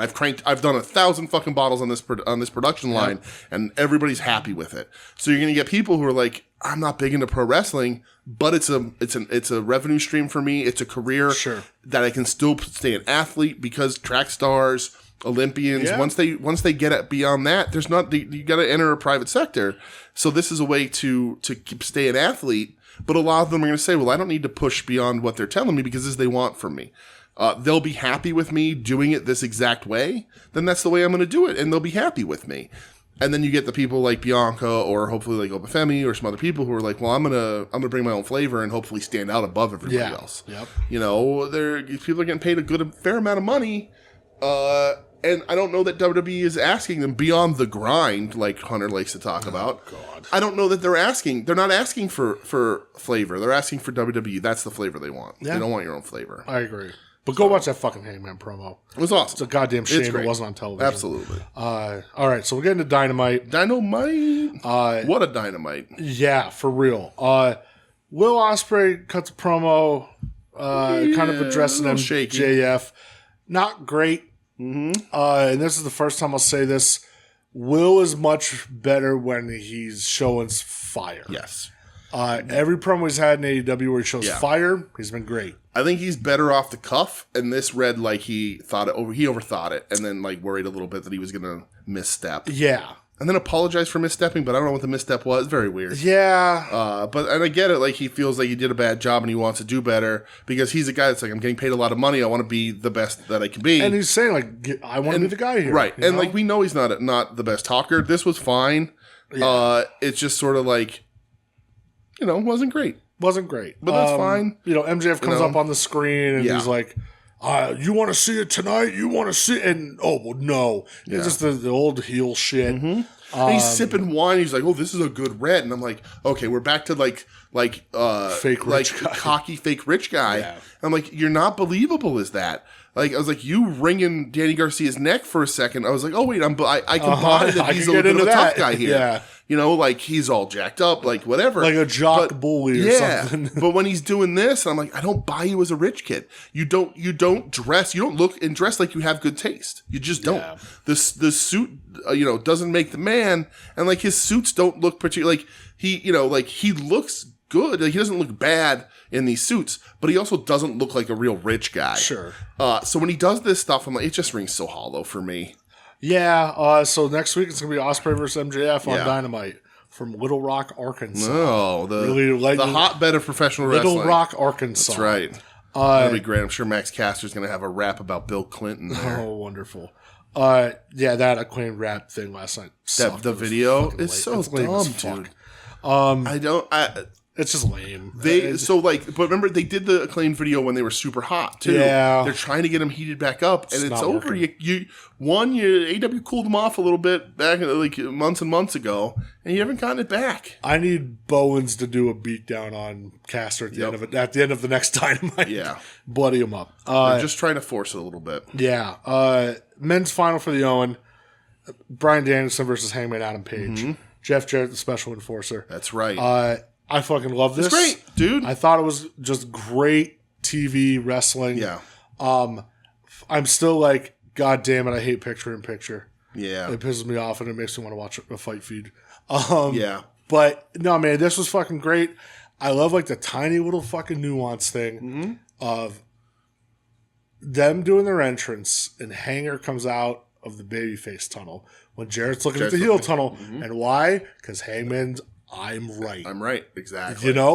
Just that tiny little fucking thing. I just thought the funny thing about that too is that I couldn't. As we're looking at it, right side's the baby face. Yeah.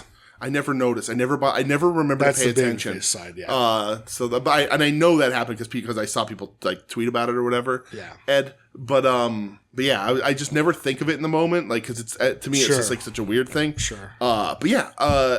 Hanger does a really great job in those little things. Bryan Danielson gigs twice in this match. I don't know what you need from me. Gigged twice. But he shout out Tatum runs the razor twice in this fucking match. And even we're watching it live, we're all freaking out on the Discord. Like, did he just gig again? And he absolutely did. Fucking awesome. I also said this, I think, in the Discord, that it must suck to realize right now in the world of professional wrestling that the best you can hope for is second place. Yeah. Because Will Ospreay is everyone's talking about him. He's on the come up. He's the next up. He's going to take over the fucking world. But there is a man standing in your way for the number one spot of best wrestler in the world. And it's just what it is. Yeah. He is the... when I watch Bryan Danielson wrestle, I go, oh shit, he thinks about wrestling as much as I do, doesn't he? He does. Like he absolutely does. When he's not wrestling, he's thinking about wrestling. Yeah. Because there's no way he's not because of all the little shit that he does. Yeah. Let me do this. Let me twitch my elbow this way. Let me do this little thing. Let me add this little thing to this move because my arms hurt, but only a little bit in this match. So let me just tweak a little bit how I hold the guy. He's the best. Even in this, Hanger has him in a crossface, and Dragon puts his arm over his face the right way to hide it a little better. Yeah. He's just like he knows I don't know what it is. Is he like a movie director? He just knows exactly. He knows everything there needs to be done in everything that he does. Yeah, and it's just so incredible to see. But also, while he's doing that, I am also in complete suspension of disbelief. I'm also buying everything that he fucking does. Yeah, it's just he's a remarkable professional wrestler. Him and Hanger have this like great low key AEW great chemistry together. It's awesome. They did a lot of good stuff with Jarrett, making him the special enforcer and all that, because he's like, this is an Owen tournament. I'm going to make sure he's there to do the right thing. Nobody screws it up. I'm going to do the right thing. The ref gets bumped, and Hanger starts whipping Dragon with his belt. Double J comes in to stop him because right down the middle, daddy. That's right. And he takes off the Double J shirt to reveal a sleeveless referee shirt. His arms were fucking jacked. Right. And, because Hanger shoves Double J down, reveals the shirt, and then the match continues with Double J as referee. Yeah. And they tease the Double J fucking Hanger. Because Hanger spits at Double J when he comes out. Yep. So they tease the Double J fucking Hanger like twice. And I'm like, he's going to do it. Yeah. He's the last outlaw. He's going to fuck Hanger over. And he doesn't. Nope. I loved it. Hanger can still say that this wasn't right. Because he's not the referee of this match. He's not an official referee. Yeah. He was an outlaw here. So I can, I have my right to complain. But Dragon fucking wins the Owen. Because you're goddamn right he does. The Dragon swerve at Wembley. Crazy. I love a lot of people's speculation and talks. I don't know how on board I am with a lot of them. Someone said Tony Khan needs to pull a sting on Danielson, say, no, you're winning the fucking belt. Right. Shut up. End of story. The one that I like the best is people saying, I can't take credit for it, but I don't know who said it first, is that Dragon beats Swerve at Wembley. Swerve wins it back at Wrestle Swerve Dream. wins it at Wrestle Dream. Yeah, Wrestle Dream. That's in both of their home. That's in Washington. Both of their home states. Yeah. I think that's really cool. You get Dragon his goodbye, and then at the end he gets to put over Swerve. Yep. I think that's awesome. I just don't know that they'll do it. It sucks. Like, as cool as it sounds, I don't think they should. I don't know. Swerve needs to fucking keep right, and that's the thing. If Swerve keeps momentum. I'm also not mad about it. Yeah. If there's one guy that I'm not pissed about beating Swerve to end this run early, it's Dragon, because he is the best in the world. Yep. But there is also credence in Ospreay being like, you got to prove to everybody that anybody can lose to the world champion anytime and not lose a goddamn thing. He's right. But Dragon deserves a run, no matter how short it is with the title, where the company isn't pushing back on him at every fucking turn. Yeah. Because he got his run. He forced his way into his runs in the WWE, but they were not happy about it ever, and they tried to mangle him and push him back every time. So, but either way, whatever. I don't know, man. The Planet's Champion run was my fucking favorite. It was great. Oh, it was amazing. But the match is going to fucking rule no matter what it is. It's Dragon Swerve. It's just it's going to be wild. It's going to be fucking crazy. I liked, Martha Hart comes out to the ring afterwards, gives the bloody Brian Danielson a hug, which again, Martha Hart never hated pro wrestling. She just hates Vince and WWE for killing her husband. Correct. That's all. Never hated pro wrestling. Right. Yeah. Fuck. Get that through your fucking heads. Swerve comes out, and he cuts a promo. Yeah. It's not very good. That's all right. He's another guy. Yeah. When he has some fire under his ass, right. It fucking clicks and it's great. These were like, we got to move the story along promos, but there's not a lot of instigation. Yeah. Just sort of, all right, well, here I got to come out and say something. Yeah, because he hasn't been on TV since Forbidden Door. Like, he wasn't on TV at all last week. Yeah. I just don't love it. But he does also pre-tape it. I don't know that you don't have to have everybody come out. You can pre-tape it. Make sure you get the best angles and cuts of it. Yeah, and, but he does announce that he is a part of Team AEW for Blood and Guts. He's the leader of Team AEW. Yes, so it's him and Mark Briscoe right now. Yeah, well, we do get we'll see. Yeah, later. Probably, but yes. Which I know it happens a little bit later, but. Hangman is seen walking backstage, blows by Renee. I loved Renee here. Yep. Where she's like, hey, like, show me some respect here. Like, I'm trying to do something, and you're not showing me respect. And he just, get away from me. Knocks on the door, and Okada opens the door. Yep. He says, can I help you? Yep. And Hangman tries to push by him, and Okada says, just pushes him back, and can I help you? Fuck yeah, give me that. Yep. And the Bucks come out and say, yeah, it's cool. It's cool. Don't worry about it. And said, oh, nice to see you here after Hangman blew him off last week. And Hangman just looks at both of them and goes, I'll do it. Yep. And they announce a little bit later he's in for Blood and Guts as well. Yeah. So it's the Elite and Hangman. Again, so far Briscoe and Swerve and probably somebody else we'll talk about in a little bit. Jericho Samoa Joe. It sucked. It's just bad. It's not for me. It's funny because I said this in the Discord. I've been waiting all year for Joe to leave because they announced Twisted Metal 2. Yeah. And now that's what he's doing. So they write him off. He gets forklift murdered. Yeah. Jericho just fucking stinks, man. I'm not interested. And now, like, they're gonna tease like Colt Cabana, like with Jericho, because they were just getting that thing heated up, and I think they were probably like being like, well, we'll do what we can, and because we don't really have an idea of when Joe's gonna leave, and now he's leaving like right as they were just heating that up. So, but like Jericho tries to be psychotic, and then somebody in the show goes way more psychotic and makes Jericho another afterthought. Mm-hmm. What do you think of the International 4-Way? Dude, I had so much fun with it. It's fucking awesome, right? Dudes right here. They all got jobber entrances, which is hilarious. I hated that. So it was really funny. I'm sure they got their entrances like during the commercial in the arena or whatever. Poor Kyle Fletcher, man. He gets his ass beat by everybody. He does. He sure does. Shouldn't have lost that title to Atlantis Jr., who is showing up, I think, on Ring of Honor this week. Oh, okay. And he's defending the title against Serpentico. Hey. But yeah, I mean, this is the Fletcher isn't a sharpshooter in this match, and Pac drops an elbow on him, and it's sick. Dude, and then, on his back, and then puts him in the brutalizer. And then Ishii lariats Claudio. It was fucking wild. Yeah, it's always. I love Ishii. Obviously, it's always fun to see him wrestle tall guys because he's got to throw those elbows up so high. Yep. But then he will still dump you on your head. Right, and he does, and it's awesome. I thought this was really good. I did not see Pac winning, and I'm glad that he did. I'm very happy Pac won. Yeah. And then he called out Ospreay after it, right? Yeah, I guess so. So I guess we're gonna get that down the line. Maybe that's at Wembley. Maybe. I ain't fucking mad about that. Yeah, that's fine too. Because Pac's the first international champ. Yeah. He wants that belt back. So all right. Yeah. Let's fucking do that. That could work. That'll be insane over there. If there's not like a huge story for Ospreay, like this MJF thing's gonna be paid off before those shows. Yeah. So I don't think you do Ospreay through MJF all the way to Wembley, right? No, well they're wrestling next week. Oh, right. So, but I mean that doesn't mean they end the thing. But Garcia is going to come back eventually. Yeah. And then you're going to get Garcia MJF at Wembley. Yeah, I think that's what you do, right? Yeah. But yeah, I mean Pac, that's just a title match for two guys that are going to fucking go crazy against each other. Much fun you don't need a story when it's that fucking good. No, you really don't. Yeah. What do you think of the Mercedes Britt little deal?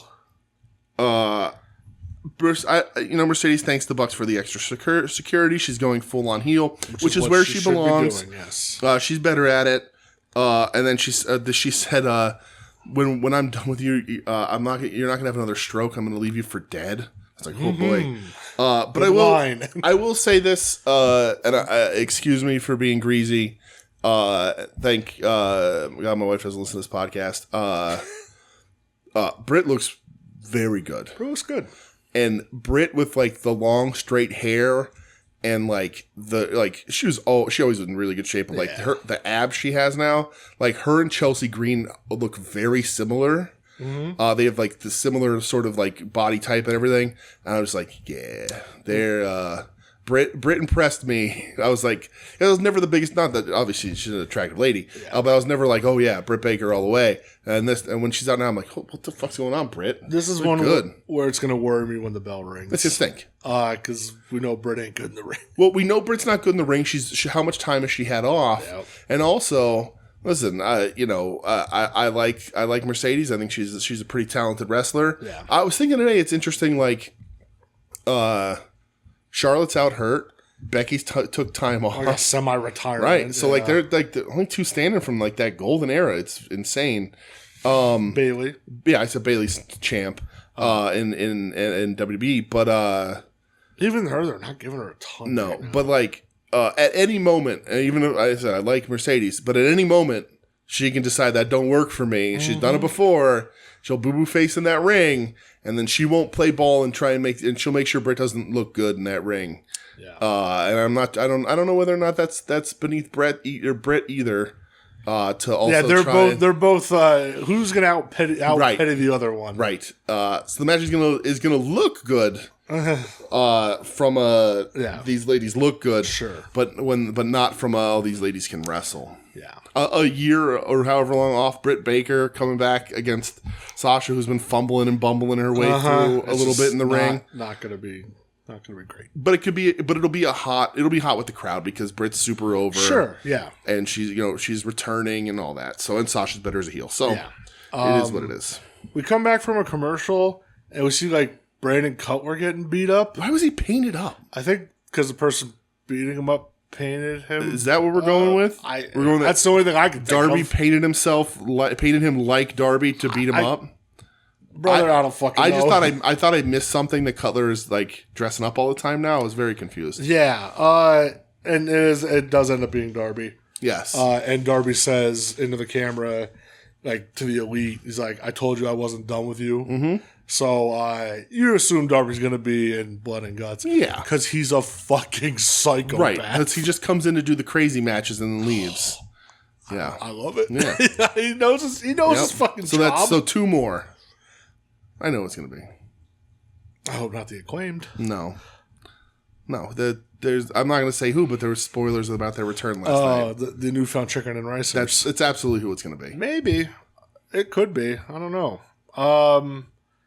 But I don't know. They got to do something with that fucking tag division. Tag wrestling's dead. Right? It's just fucking dead. It's dead all over. Right. It's just dead everywhere. That's the thing, like all the talk about the Motor City Machine Guns, where they're going to sign, and they're still doing indie dates, so they're not signed with WWE yet. No. But if they come to AEW, there's not a fucking division for them. I want them there, but there's not a fucking division for them. There's no division. But the thing is, like, the reason why you put a tag team in that Blood and Guts is because the Bucks have the tag titles. They're just not fucking doing anything. You got to put another tag team on the babyface team. You have to do it. And hopefully you can, out of that, you build to a tag match where somebody else gets those fucking belts. But, like, do you want it to be FTR again? No. You know? I don't. But I don't want it to be the Acclaimed either. Right. Oh, it sucks. Right. All right. When we stop, remind me to tell you that Collision spoiler. Okay. Main event. The Women's Owen Hart Memorial Tournament.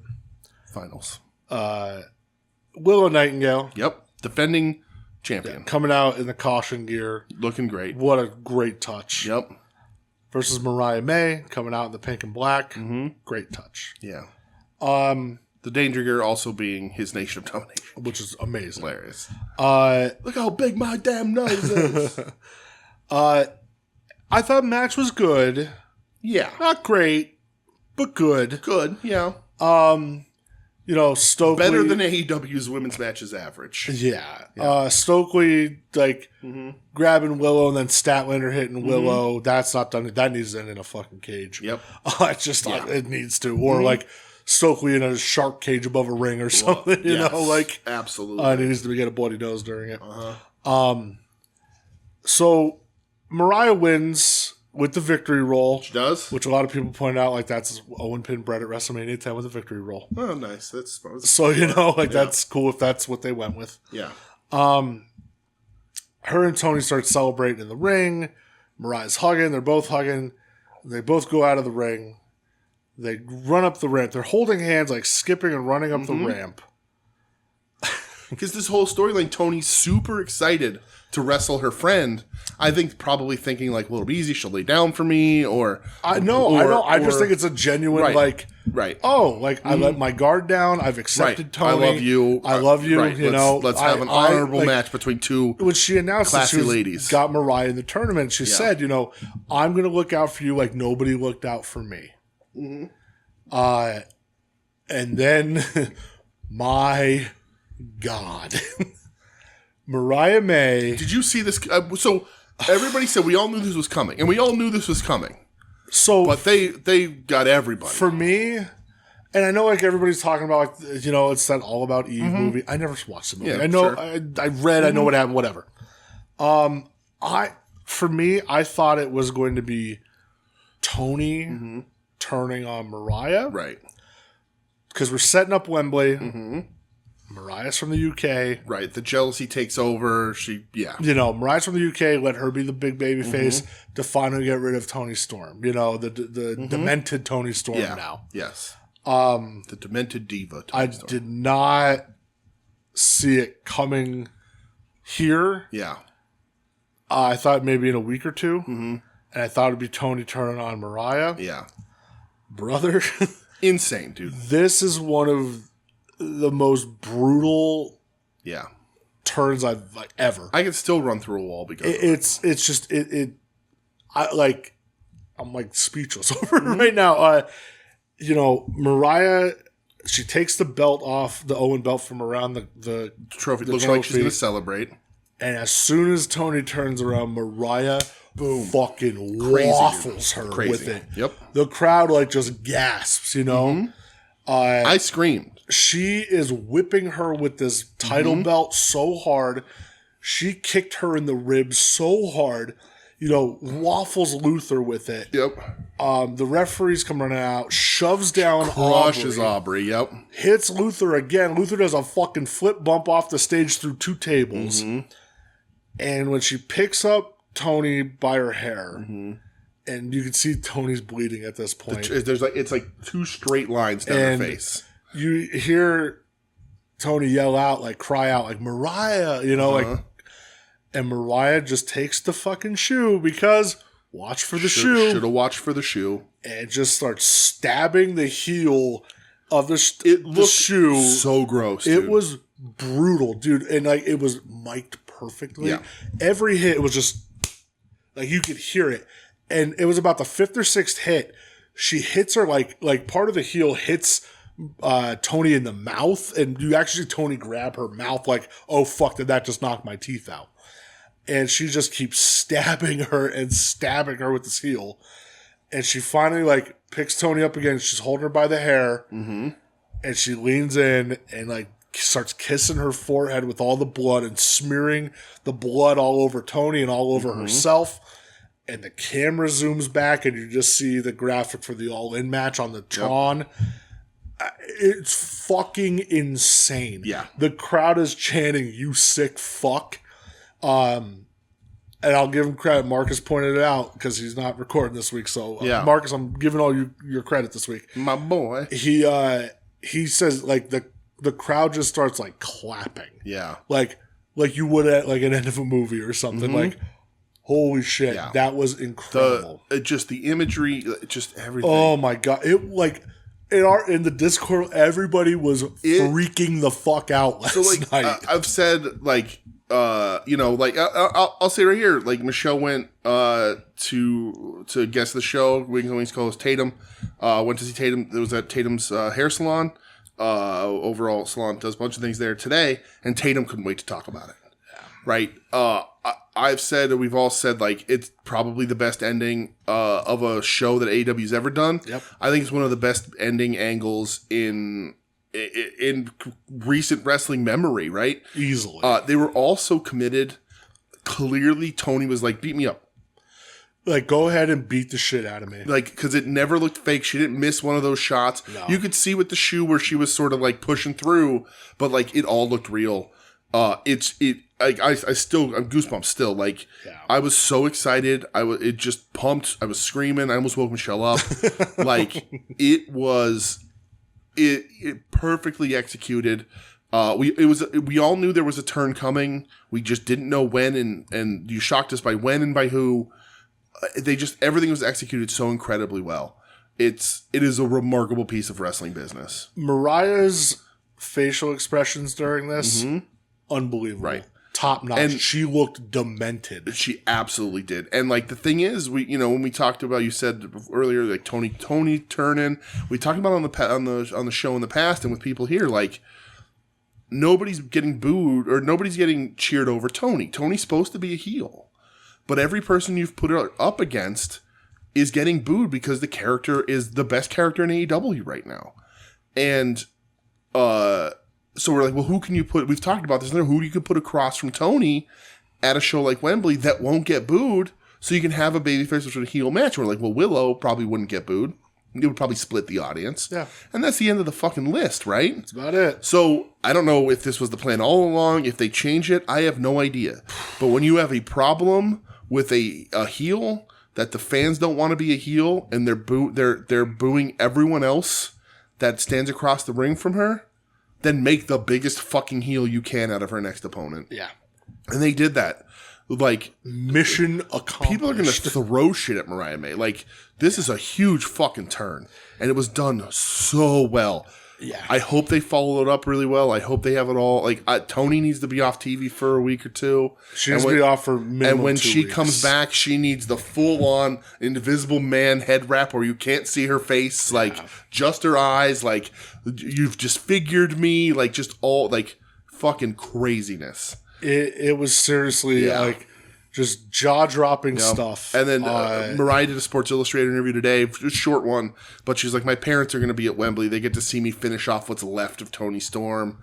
Like, oh my God. And then they showed the little exclusive thing on Twitter today again, where Mariah coming through the back with just blood on her face. And just the cameraman's asking, why did you do that? Like, what? Yep. And she just smirks and shoves the camera out of the way.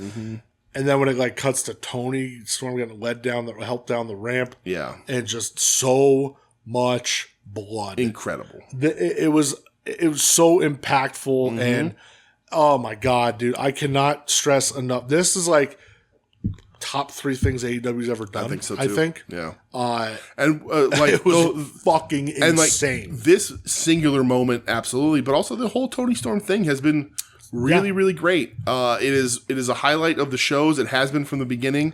People want to talk about no stories or whatever. Right. This has been 8 months brewing. Right.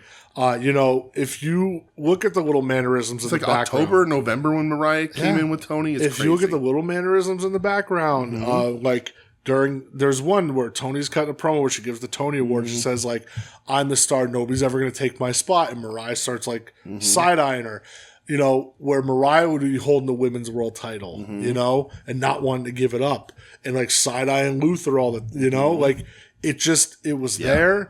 It was so subtle, but my God, again, you knew something was coming. Yeah. This hit like a truck, dude. Right. It was brutal. Like, it was brutal. It's going to be interesting too, because like we're still pretty far off. We're a month and a half from Wembley. That's like, I hope they got other cool stuff planned, because like this is a super hot angle. Like if you did this like right before Wembley, this is the most anticipated match on that whole fucking show. Yeah. So let's see what we do. It'll be really interesting. God, it was so fucking insane. But like this is what Tony, and I don't know who's handling creative. If Tony's coming up with it, Mariah, if they're pitching this shit to TK, I have no idea. But whatever's going on, keep it fucking going, because it's gold. It's really brilliant.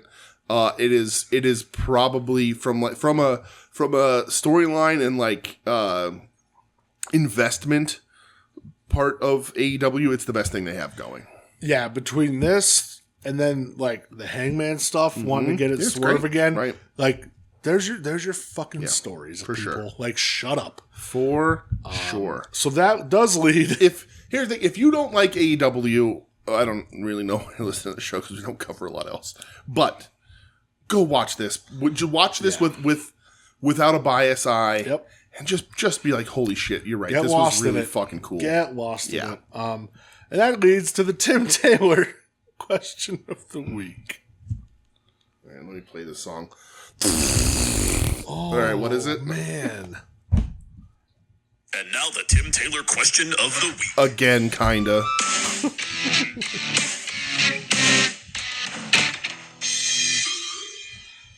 All right, Timsy. All right, so Tim says, fuck, I didn't get a question in. Yeah, you didn't. If you're still recording. We are. When was the last time you guys as excited for wrestling as you did when Mariah turned on Tony? I get excited about wrestling a lot. I get excited about wrestling a lot when Roman beat Cody last year. I remember you and I were like, "Oh, this is the coolest shit ever." Yeah, that was pretty cool. That was pretty cool. Seeing Ospreay's whole run last year and how fucking insane it was. Like that G1 semi last year of Ospreay Naito had me on my fucking feet. Yeah, for sure. You know what it is for me? And you witnessed this, was when we were going to a New Japan show, and I realized that I got to see Okada for the first time live. That was, you were, because it just, that was a moment. It hadn't sunk in, and I was like, wait, I'm seeing Okada tonight, and it was the first time. That really got me excited. And storyline wise, that's harder, an actual, the All-Star Junior Festival, you and Taguchi last year. Oh, well, yeah. I mean, nothing touches that. No, that was an all-timer. A wrestling storyline wise, I don't know that anything has got me that invested in wrestling in a decade. Honestly. There's been better matches. I've been really pumped about matches and stuff. But if we're just talking straight storyline, jaw on the floor storyline, I don't know. I still go back to Punk MJF. Yeah. That storyline was that was good. Fucking good. But you're right too also though. Roman beating Cody when everybody thought it wasn't going to happen. That was holy shit. Yeah. That'll probably be my answer is the Punk MJF storyline was just everything I thought was so perfect with it. Yeah, that's probably mine. Oh, storyline wise. Nope. For wrestling TV, I'll give you another moment that's a little closer. That I'm also going to talk about after the break. Spoilers. Sting's last match. Okay, that's the answer. Sting coming down from the rafters before the Revolution with the kids. Yeah, and Sting. Yep, his kid, Wolfpack kid. Everybody here. Oh, that was a perfect. Yep, that's my answer too. Yep. Agreed. I was because I was gonna say my initial thought was Sting jumping off the balcony in front of us at that pay-per-view. Yeah. Nope. Sting's last match. Agreed. Perfect. What a perfect answer. All right. Well, we got a little special thing for you. We do. A little temperature check. Yes. But before we do that, Terry Funk's got some words. We're continuing the saga of his suspension and the Thunderdome. I was very surprised that Ricky Flair and the Sting would choose someone as cold-blooded and as uncaring as Ole Anderson.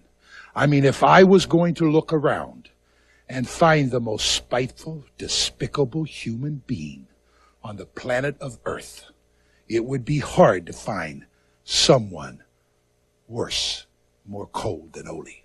But one thing I know, Terry Funk, about you, when you grew up on the West Texas plains, under the eyes of your great legendary father and your brother, Junior, the thing that run in your family more than anything else was pride.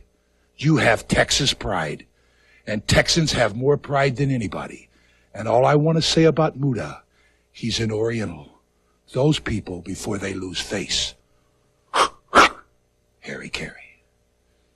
Gary, you're talking about the Thunderdome, the importance of it, the seriousness of it, 900 square feet of violence.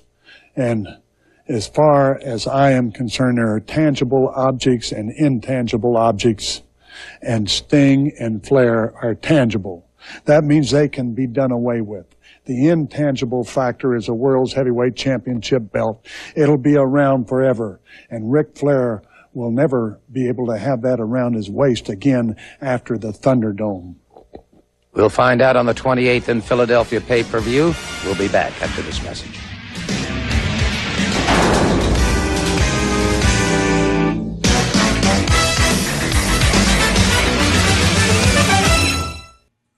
And we're back.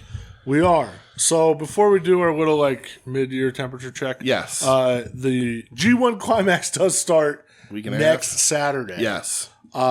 So we're doing brackets. Mm-hmm. You and I will announce our bracket picks and everything next week on the show. We will. But for and we're gonna have a special guest come and do. We sure will do their picks for all the homies.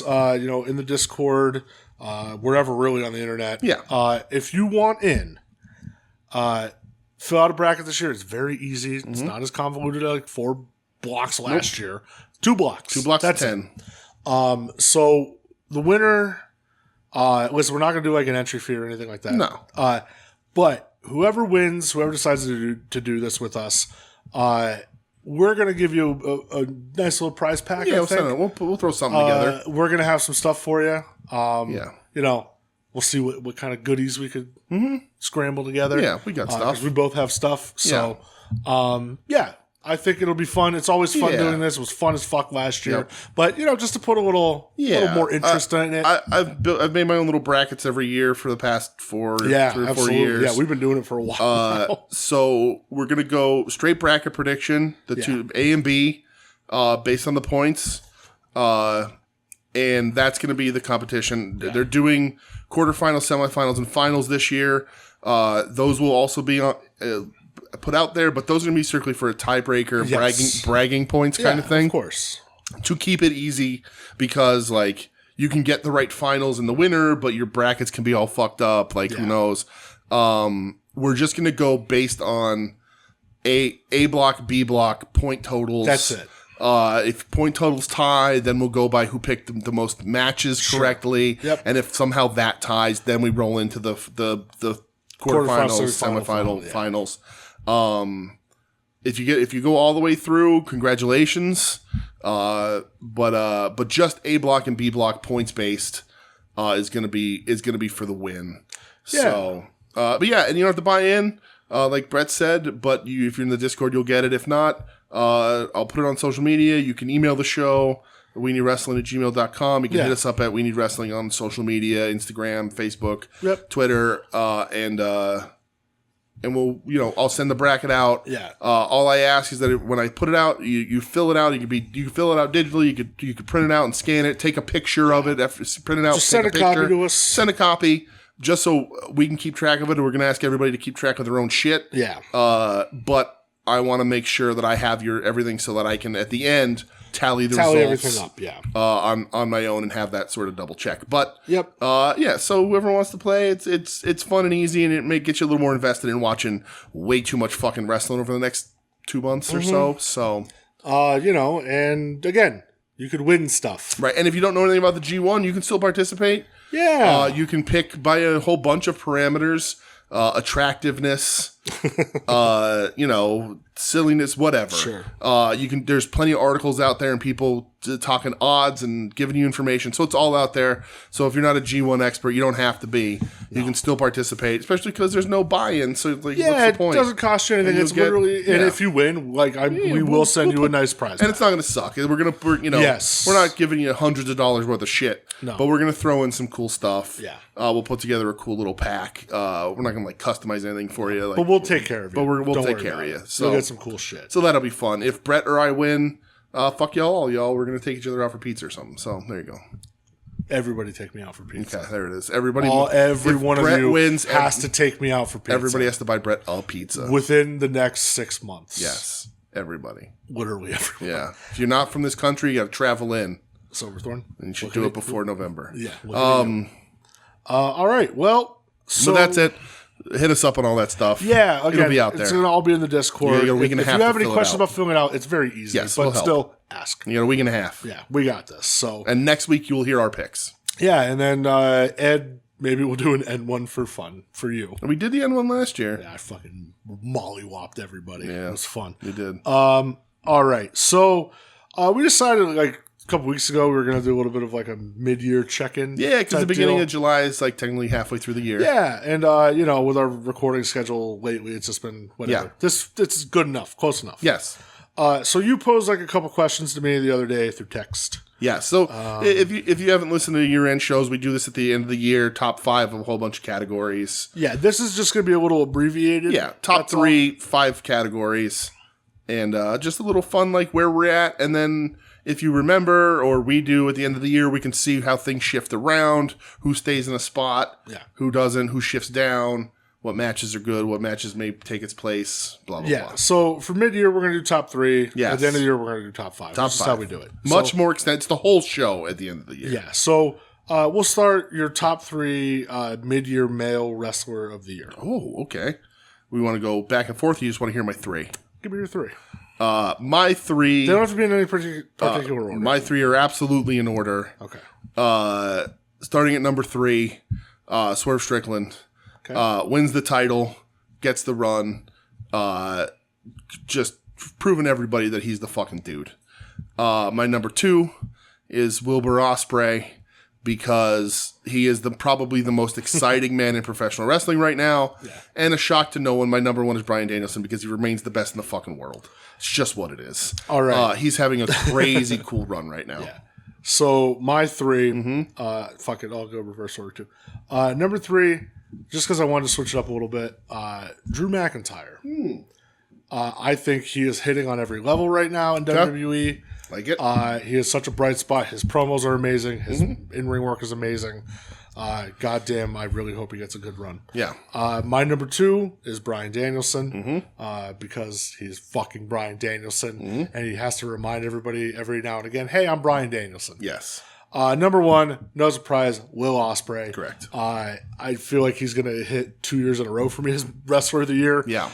He's just, man, he's at another level. And I love, and it's been mentioned a lot in the Discord this week, yeah, he's the guy. And it makes me very happy that people are seeing that. It's not if, but when he wins that title this year, he becomes my number 1. I don't know if he wins it this year. Yeah, we'll see. I don't know. We'll see. All right. So on the other flip side of that, female lady wrestlers. Lady wrestler. Yeah. Ooh, with the lady. My number 3 is my close personal friend, Mina Shirakawa. Okay. Because of the worldwide exposure she has given herself this year. If you've followed Joshi in any past couple of years, you know how good Mina is. But the fact that she was able to dial that up into literally like everyone knows who she is now is pretty fucking impressive. So Mina rules. My number 2 is the lady that got her big first time title win at WrestleMania in Bayley. Okay, fuck yeah. And we said before that they've kind of cooled her off. They're not giving her much, but the fact that she gets her like first win or whatever it is at Mania and it's for the title. That Bayley fucking deserves that. The Damage Control's awesome. And I can watch her. Damage Control anymore. Oh, well, Damage Control was awesome, but whatever. But also her playing basketball on her Instagram. Europe. And my number 1, I think a shock to no one, Toni Storm. Especially after I did this list before last night happened. And if she wasn't on this list, she was rocketing right to the top. It's just what it is. She's just the best. She just taking over almost that entire company, really. Yeah. So my number 3 is Io Sky. I thought that she had a nice run with the belt at the beginning of the year. That match against Bayley was fucking awesome at Mania. Yeah. You know, she's been doing a little whatever since then, which I'm fine with, but I still love Io. Happy to see Io and Marigold this weekend. Yeah. That's going to be fucking big crossover wild. weekend. It's funny. Yeah. My number 2, Mina Shirakawa. Again, getting that American exposure. Huge exposure for her. You know, winning a lot of people over. And my number 1, Toni Storm. She's knocked everything out of the park. Yeah. I still giggle and laugh at when people say, oh, this isn't a world women's champion gimmick. Fuck you. Fuck you. And you're so full of shit. This is absolutely. Toni fucking has crushed everything she's done. I'll tell you what, too, about Mina. Put in the travel work. There was a point there where she was traveling back and forth every other day. It was really wild. All right. So looking forward at the end of this year, the top 3 who to watch for the remainder of this year. Interesting. My number 3 is, this is a bit of a shocker. You might have this on your list. I wouldn't be surprised. Joe Hendry. Okay. how over he was in Philadelphia. He was just on NXT. Apparently, how over he was NXT. They added him on the roster of NXT, which is weird. Guess. They also added Zachary Wentz back, so who knows? I don't know. They're doing the crossover stuff. But Joe Hendry, I think, should win that fucking TNA title. He should. So he gets put on my list there. Number 2 is probably for me the most exciting guy in the entire WWE umbrella in Obafemi. Okay. Super impressive, fun to watch. They got a natural right there. I do right by him. You don't need to be in NXT for very long. He's one of those guys that probably doesn't need to hold the main title. Let's just get him rolling. Get him up there. And then number 1 is Mariah May, which did change because of last night. I think last night alone, she wrote a blank check for herself. We talked about it enough. She pulled that off so incredibly well. Yeah. So my top 3, number 3, Jacob Fatu. Oh. I think he's already made such an immediate impact and such already nope, that's the guy. There he is. And Hunter's There's got a star. Hunter's calling Canada to make sure they can let him in. That's crazy. Hello, Canada, please. Yeah, hello, Mountie. Yeah. Where's the Rougeaus? He's out there. How much pull do the Rougeaus still have? Yikes. Jacob Fatu, though, he's fucking awesome. For sure. My number 2 is a personal pick. The motherfucking Bozilla. I love Bozilla. She's wrestling for one of Marigold's titles this weekend, Needs to win it. I think so, too. Bozilla, the other day, on Twitter, called some of the female wrestlers pussies. And it made my day. I fucking love Bozilla. She's the best. Oh, Bozilla rules. Yeah. Number 1, Mariah May. There you go. Last night, man, it just... Blank check for herself. Blank check. One of the best angles you'll ever see in wrestling. Absolutely. All right. Shows of the year so far. Okay. I think everyone knows my number 1. This is pretty clear cut. Number 3 for me, AEW Dynasty. We get Okada Pac, we got Ospreay Danielson, and Swerve beats Joe for the title. Really good show. Number 2, AEW Revolution. I'm assuming by your face this is the same for you. What? Kingston Dragon, where Kingston goes over with both titles. Ospreay Takeshita, which was a crazy fucking match. Joe versus Swerve versus Hanger, and Sting's retirement match. That's definitely AEW's best pay-per-view this year. They've all been good enough. One wasn't so great, but they've all been pretty good. Forbidden Door was good, but Revolution all the way. And number 1, a shock to no one, also Adam's favorite show of the year, the Despy Invitational. Yeah, the one he watched. Despy Invitational does not have a match of the year contender on it. They're all match of the year But contenders. in my heart, everything on that show is my match of the year. The Despy Invitational is still my favorite show. I don't know. There's going to be shows with better wrestling. I don't know. But I don't know that there's going to be a show that I'm going to have more fun watching than when I was watching the Despy Invitational. Yeah. So my number 3 is the Despy Invitational. Okay. Just because the pure joy it brought you, the joy it brought me, the joy it brought Joe, and Yes. the feigned joy that it brought Adam. Yep. It's just, I can't say enough good things about it. Number 2 is AEW Dynasty. There you go. I mean, you had Okada Pac. You had Roddy Kyle O'Reilly. I was on that show too. Yeah, Shit. you had Ospreay Danielson. You had the Bucks FTR in that ladder match, which was way fucking better than I thought. Yeah. And you had Swerve finally beating Joe for the world title. And then number 1 is AEW Revolution. You had Eddie versus Danielson, which was fucking great. You had Blackpool Combat Club beating FTR. You had Ospreay Takeshita. Joe retaining against Hangman and Swerve. And then Sting's final match. Yep. Those last 3 are just insane. Incredible. All right. So the one I always like to say for last is the matches. Give me your 3 so far. So my number... I don't know how much different my 3 are going to change at the end of the year, but go ahead. Mine probably will. But this is not controversial in any way. But my number 3 is here because I think it's gotten forgotten about a little bit already and was underrated by Meltzer and his ilk. It is from Stardom Grand Queendom, Mayu Iwatani versus Suri. Okay. Yeah, that's a great match. That match is as good as any other match that you could put in front of anybody. But I think the fact that it's in Stardom and that it's Joshi wrestling and Meltzer, for whatever reason, gave it sub 5 stars, that match fucking ruled. I don't see it bouncing from my top 5, but it probably won't stay at my 3. My number 2, the most recent match on this list, Will Ospreay versus Swerve from Forbidden Door. I think that match was as perfect as you can get. A lot of questions going into it. The genuine feeling, which you don't get often, of who is going to win this one. Could have went either way, and that's really hard to accomplish in wrestling in 2024. So that's that. And the number 1, the match of the year. God damn, if somebody beats this match, Dragon versus Ospreay from Dynasty. I don't know that anybody gets to beat that match. I really don't. I have like 7 other matches that are like that because I write down like my contenders, and they're all over the place. But nobody, I don't know that it's possible. Like, unless a time machine happens, I don't know that it's possible to beat Dragon Ospreay from Dynasty. So my number 3, those are great picks, by the way. Thank you. My number 3 right now, I have Will Ospreay versus Konosuke Takeshita from Revolution. This match was fucking nuts. Yep. When Ospreay like took that brainbuster but fell down the ropes, it was just wild and get that big bruise on his back. These two are the absolute present of wrestling. That was on like a Dynamite, right?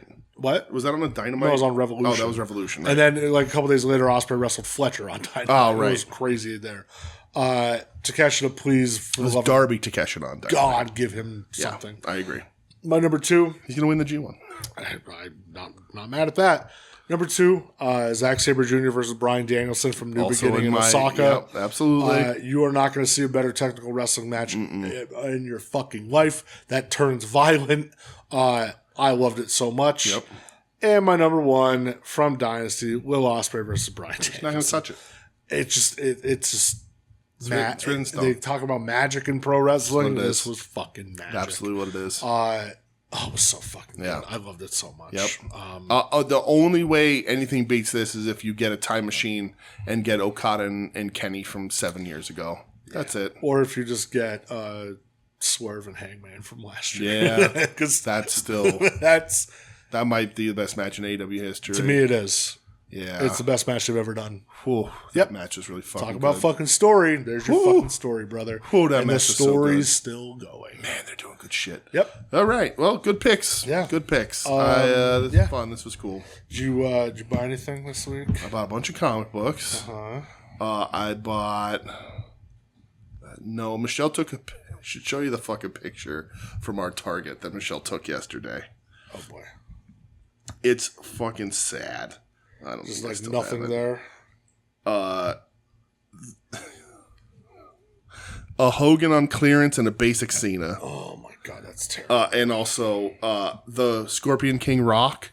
Hey, look at that. That's the greatest hits. And an Undertaker on a motorcycle. Hey, that's bullshit. Michelle said, these are so bad. These look awful. They should be free. True. So did I buy any wrestling figures this week? No. But I did buy a WCW Bruise Cruise tank top today. Fuck yeah, where'd you get that from? The Wrestle Wrap? Oh, all right. Wrestle Shop? I forgot to hit the button and stuff. Completely forgot. So it's That's all right. It's on a Comfort Colors perfect tank top. All you need to say, brother. And it was $22. Oh, that's perfect. The old Bruise Cruise. Fuck there you go. Bruise Cruise. Nice. Apparently you only got them if you were on the Bruise Cruise, so... Now you get them again. And it was leftovers, and he had a 2X, and I was like, all right, I'll take it. Perfect. So, there you go. I didn't buy anything. Yeah. I will be making a purchase tomorrow. I just have to remember when it goes up, but we will talk about it next week. Oh, I don't know what goes up tomorrow. It's a piece of clothing. Oh. But we'll talk about it next week. Ooh, piece of candy. Ooh, piece of candy. Well, we're also going to be, I'm assuming, purchasing some meet and greets. So. We'll see. Oh, really? Yeah. I don't know. Okay. Maybe Satnam. All right. I don't know. Okay. Maybe Danhausen. I don't know. I'm mad at him. I know we both love Phil, but brother, know your role. Hey, come on, dude. Don't be a lackey. I like it. Don't be knobs. I like it. Don't be knobs. Next thing you know, there's going to be a picture of his butthole on the internet. Well, eventually. I guess. That's it. That's it. Let's get out of here. Thanks for listening, everybody. This has been We Need Wrestling. You can find us online at We Need Wrestling on social media. Email the show, WeNeedWrestling@gmail.com. Again, you want to get in the G1, hit us up on some social media in the email. I'll send everything over to you. If you have any questions, how to fill it out, concerns, tips, tricks, influences, we're here.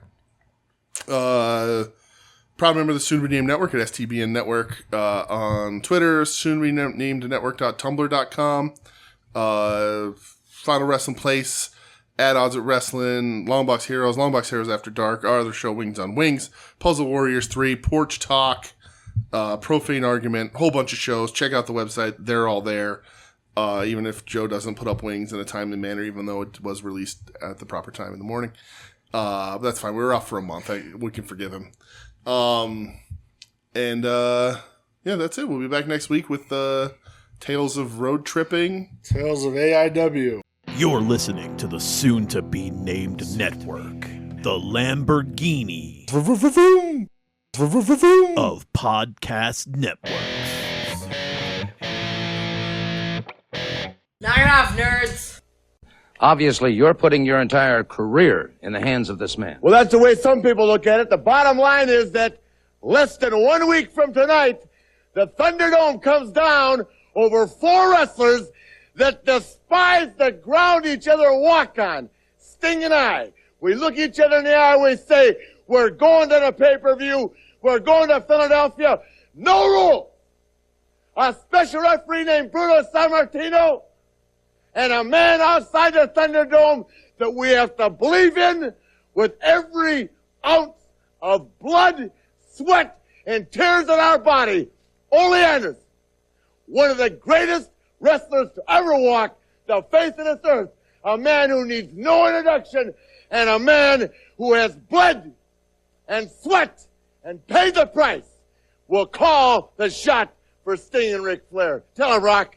A grave responsibility, Ole. No question about it, Gordon. The thing I want everybody to understand, this match, inside that big cage, 30 feet on a side, 30 feet high, and electrified, it's going to be the first time in wrestling history that anybody is ever going to have a chance to see something like this. I know when Gary Hart signed this match, he figured they were going to have somebody out here, might get a little squeamish at the sight of blood, might be listening to a couple of bones break, and he'd say, oh, stop it, and throw the towel in. Hart, I know you were depending on that. Well, look at me. You know what I'm like. If I saw the stump on his arm, I'd let the match keep on going. Flair has told me we're going to win no matter what, and I'm going to hang on to that towel. It's going to be like that battle of chicken used to be, the 2 cars going together. One has to break off. Well, it isn't going to be this time. It's not going to be this team. Thunderdome, Bruno, we're all going to be there.